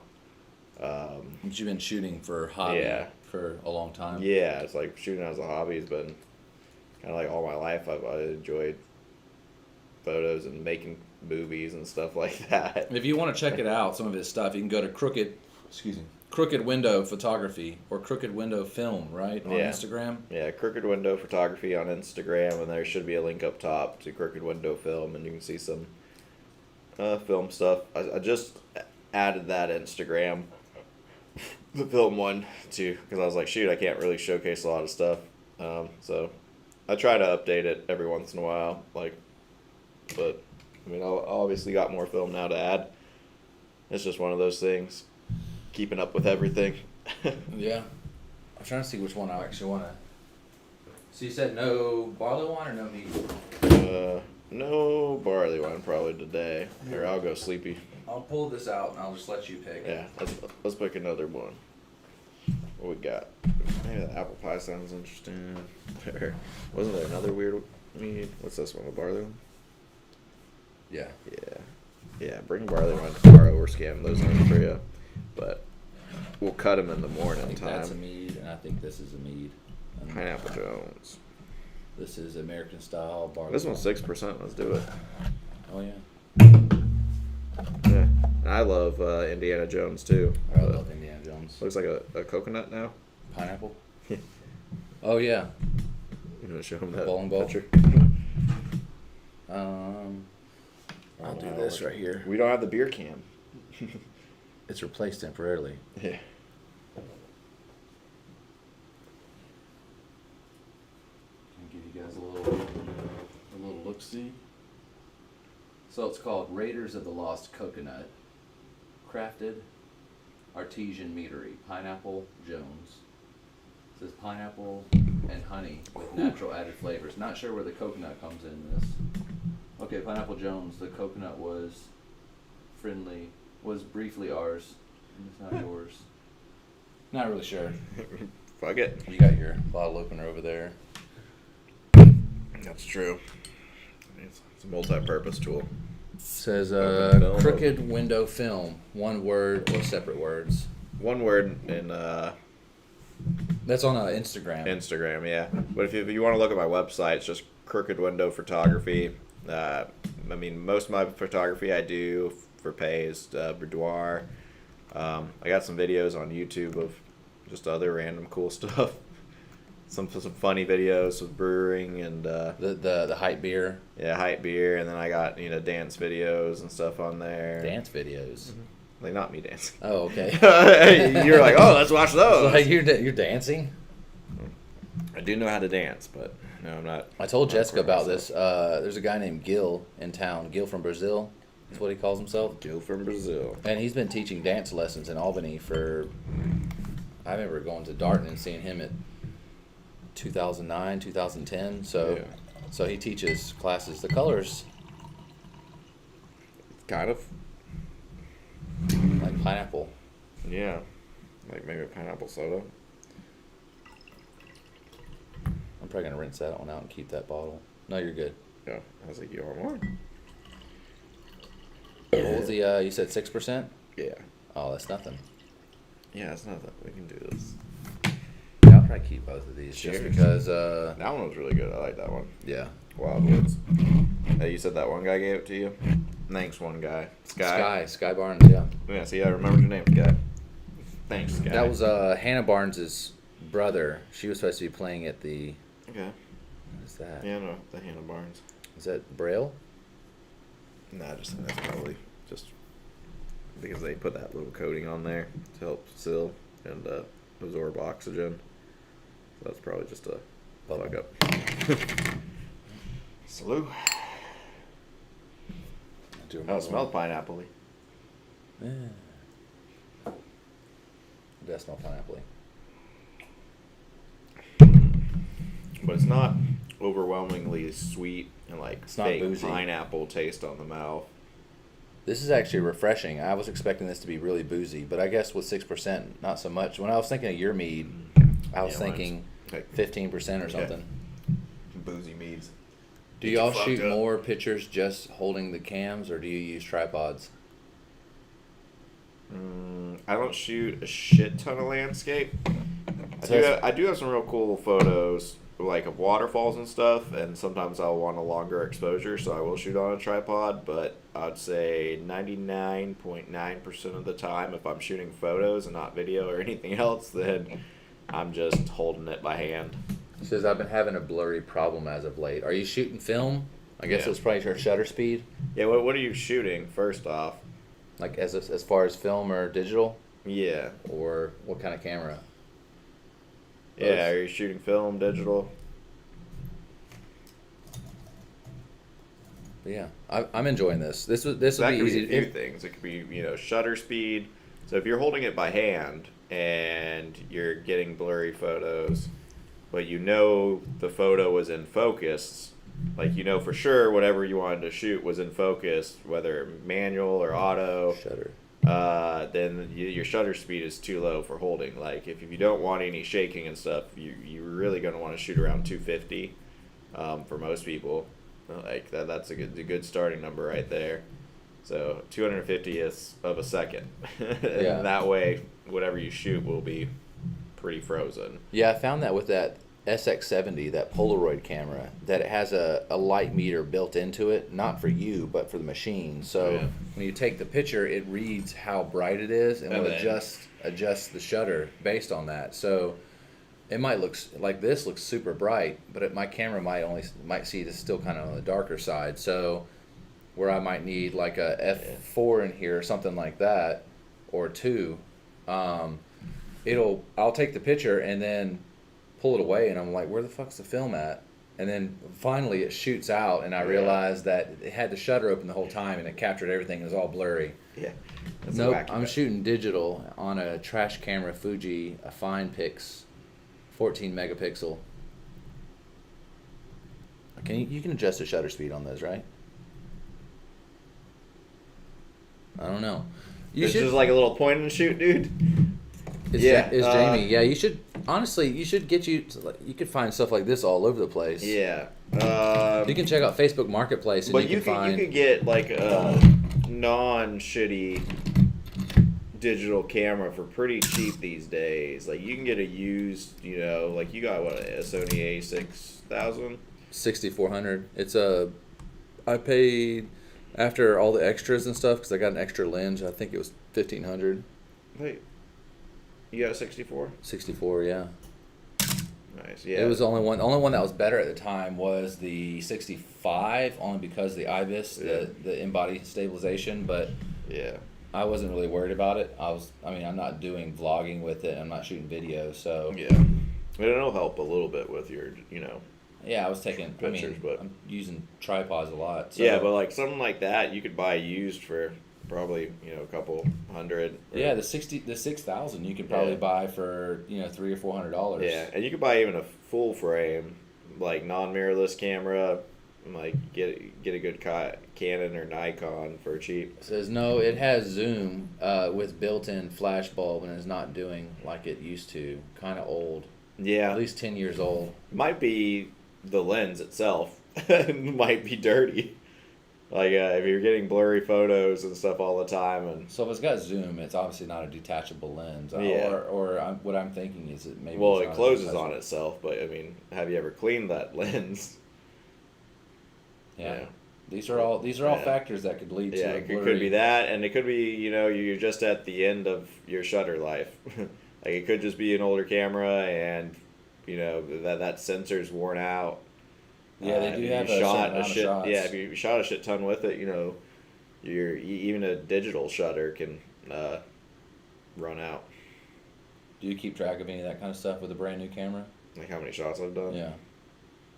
I know there's some people who are meticulous like that, and they're like only 500 shots have been shot through this. Yeah, I don't think I'll be selling my camera. I think it'll probably be ran into the ground, but Run it, the K1000. Those are Yeah. really good cameras. It says yes, the outside is clean. Can you take it apart or just buy a new one and say the hell with it? Honestly, there's a lot of really good digital cameras on the market that yeah. can do the job that aren't like.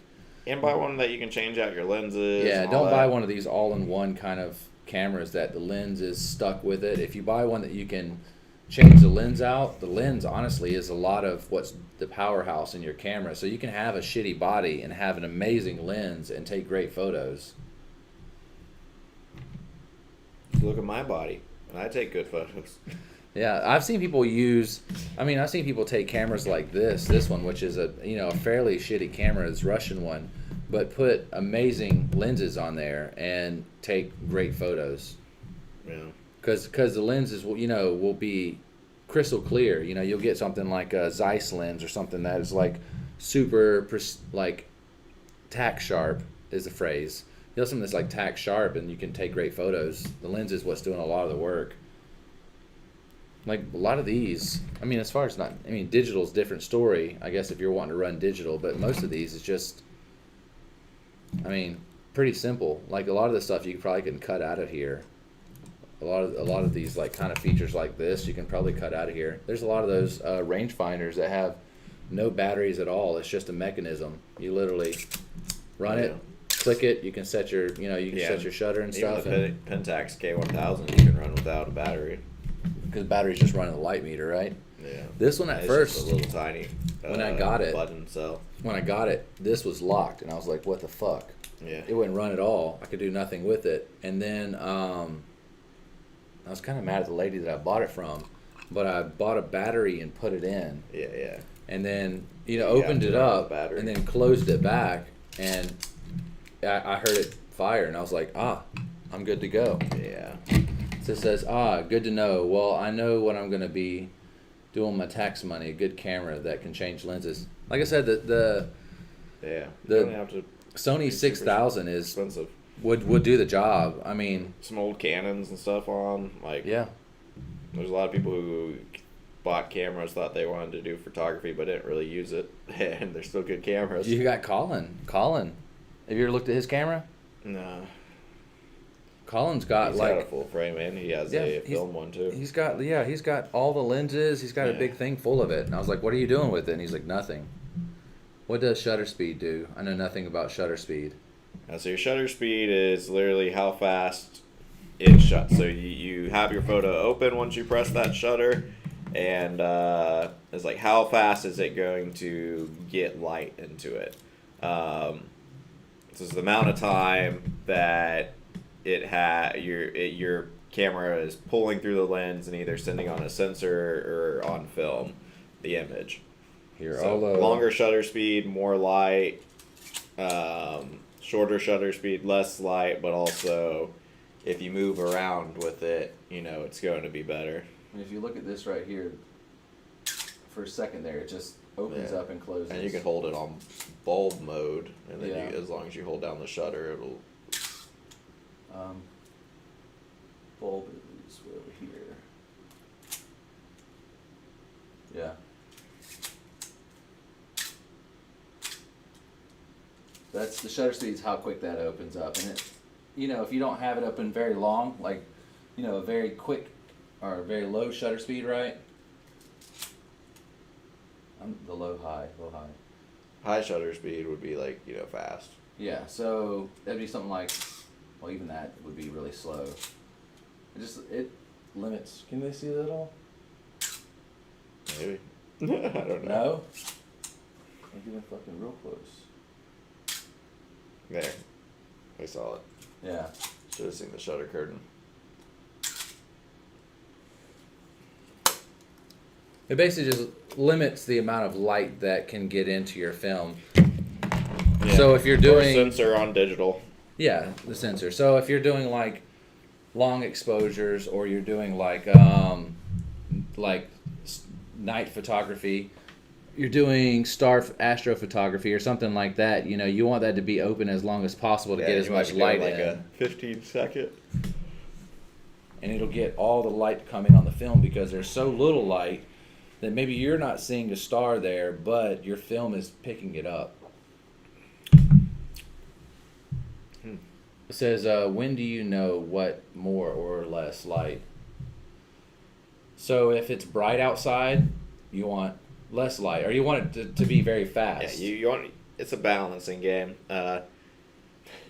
There's multiple things at play. So you got your shutter speed, and then you also got aperture, Your aperture also is how much light is going in and what is focused as well. Like, where's your focus zone?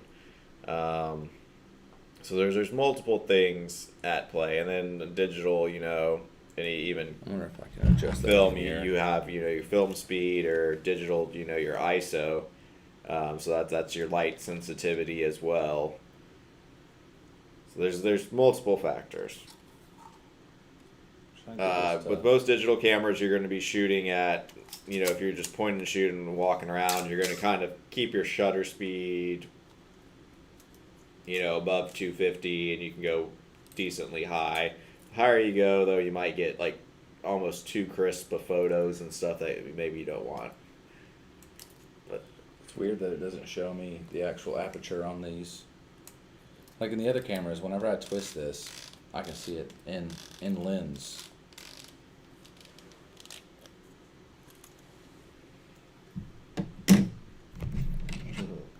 it's cool looking backwards. I can like look through here and then see the. I don't think I've ever done that. That's really weird. Yeah, that's. So I'm like looking through, and it's like a periscope at this point. So you can buy adapters that will attach on the backside and allow you to flip your lens around and create it as a macro lens.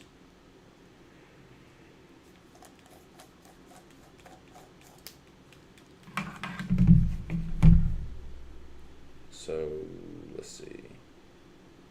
I mean, it's definitely happening. You'd have to take it off to really look at it, but. All right, I was going to show you the aperture. So that allows more or less light in. I don't know. I mean, you're getting good photos with this one, I think. But it's kind of weird because usually I'd be able to see.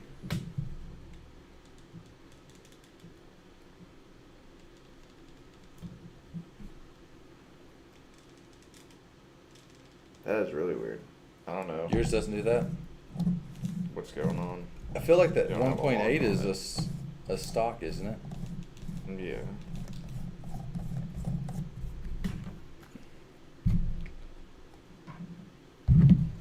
Okay, so I was told one thing: always keep the sun to your back when taking pictures. Is that good advice? Unless you're wanting to take a picture of the sunset or something.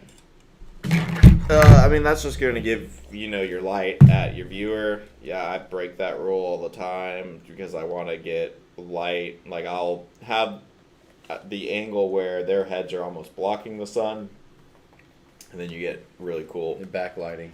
Yeah, and as long as you're compensating, or maybe you even have a reflector or something to hit them.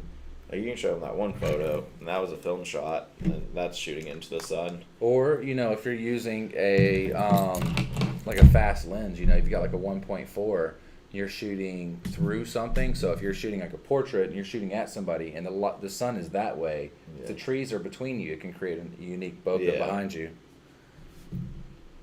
There's a lot of things you could do. I think Yeah, all the rules are loose in general. We'll show these right here. It says, I'm loving this live. Good job, guys. I've learned a lot. Hell yeah. So there's ISO, there's shutter speed, there's aperture, there's like the lens. Well, I guess the aperture would be. Yeah. I mean, those are your triangle of getting the right exposure. So you have depth of field, right? So in one of these other pictures, when it pulls up a portrait, you'll see that he uses that pretty often.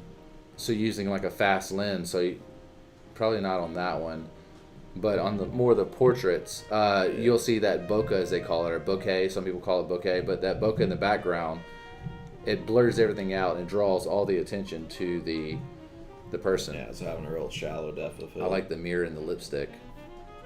Nice. Yeah, it creates that like shallow depth of field. There's So Victoria, right? Yeah. I can't really see from here. So you move them in close to you, and you have this, whatever is not super important in the background.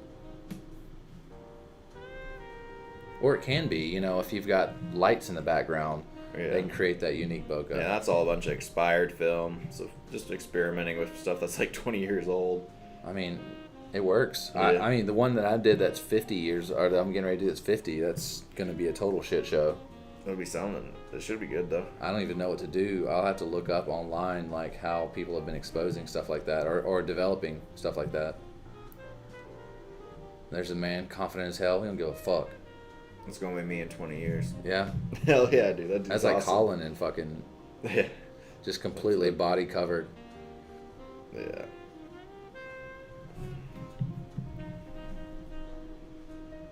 Let's see. Some of the black and white ones are like Shelby, and then Oh yeah, we do have there's Shelby a- coming up. No beer. It was just film. Film shit. Stuff I was gonna trash.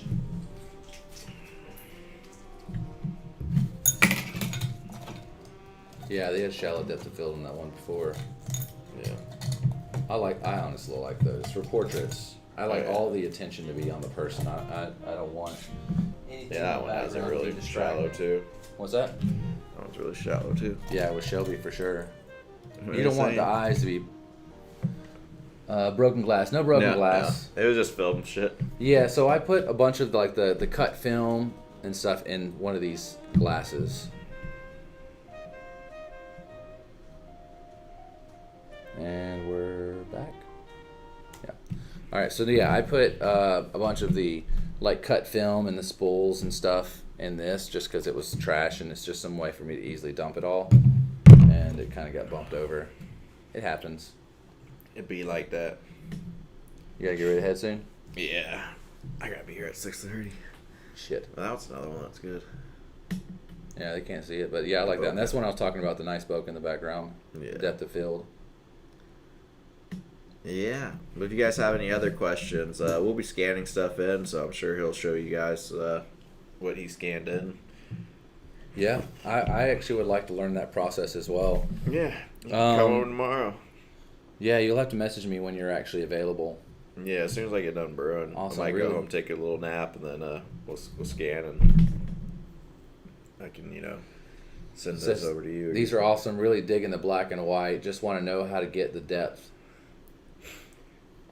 Yeah, so to really separate your person from the foreground, the closer you are to them, that's going to help out. And then having a very wide open aperture, so something like a 1.8 or like a 1.4 or a 2.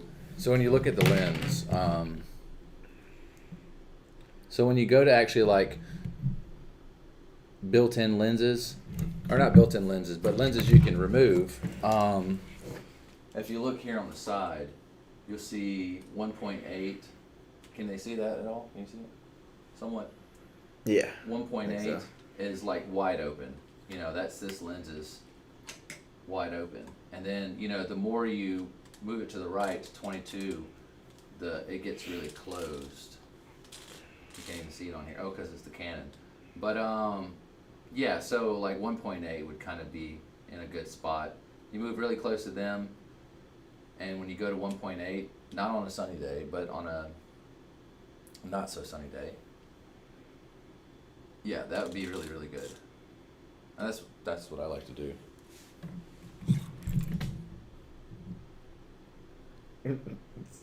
Try to show him a T-shirt or something or a graphic of it. Of what? Yeah, so when you look at lenses, when you end up buying a camera that has like detachable lenses, find something. You'll see it as an f stop. You'll see an F before it, like f1.2, f4, f6. Yeah, type in aperture chart or like size chart or something, and you'll see like how that looks like and how it works. YouTube has a ton. Like I've been getting a lot of my shit on there. There's some really good photographers on there. Oh, yeah. So. Oh yeah, let me make my YouTube shout out to the guys doing dankers. But yeah, look for something that's like f2. When you go to buy a lens, when you buy this inevitable camera that you're gonna buy with your tax return, like I said, Sony A6000 is pretty good. You can get the job done, and you can just buy better lenses. So you buy like a Matt Day. doesn't matter, like the brand of course does matter, but starting out, I mean, you can get some pretty good lenses for $200 or $300, and f2, f1.8, f4. I mean, I think Sigma or one of those 3 artisans made like a 0.95. Yeah. So do keep in mind though, whenever you do like 1.8, or you do like these low f-stops, or I guess these fast lenses, that when you open it up real wide like that, a lot of times you're going to lose accuracy. Not accuracy, you're going to lose sharpness. A lot of times they lose sharpness. Even like really famous Sigma, you know, some of those even at wide open can lose, definitely around the sides. Yeah. I get concerned when I say things, and you know, him being the more experienced photographer just looks at me, he's like, What? I'm like, did I just say something that was complete bullshit? No, yeah. I mean, It's just when I but research that's lenses, what you're gonna that's what I like see. too, though. It's like gives it, you know, your own little vignetting and stuff. Yeah, the vignetting's that like dark around the corner. Yeah, it that could be dark, or black. it could even be, you know, very light, depending on where you're at. You know, if you're getting a lot of light in. But yeah, traditional vignetting would be your darker. It's like it just slowly comes. Well, in. you're seeing like super old photos. Yeah. Says, thank you guys, love y'all, awesome. I learned so much. I'll hit you up, B, in the next few days, and we will go shopping.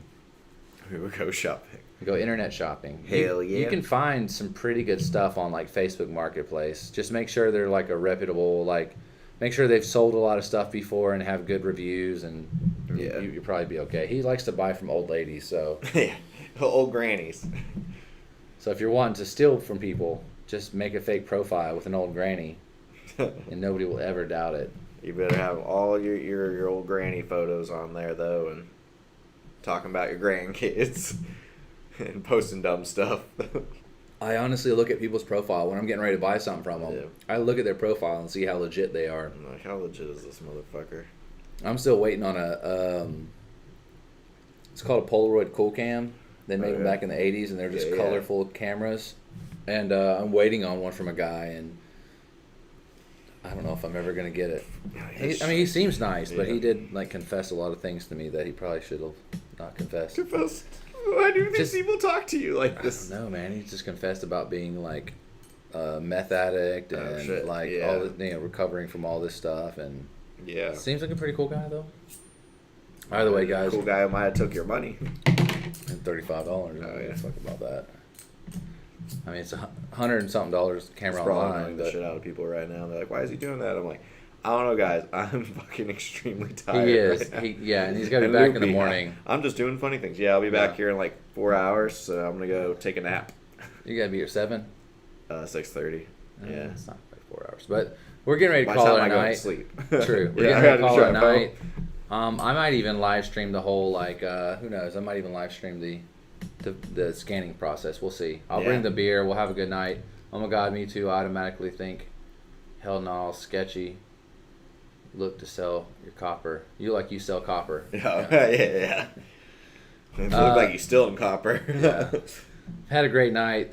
Thank you for coming in, man. Yeah, I thanks learned a everyone lot. for tuning in. And we'll see you guys next week. I'll be in Nashville with Jake. And yeah, I'll be streaming from Nashville. So hope you guys enjoy. Yeah.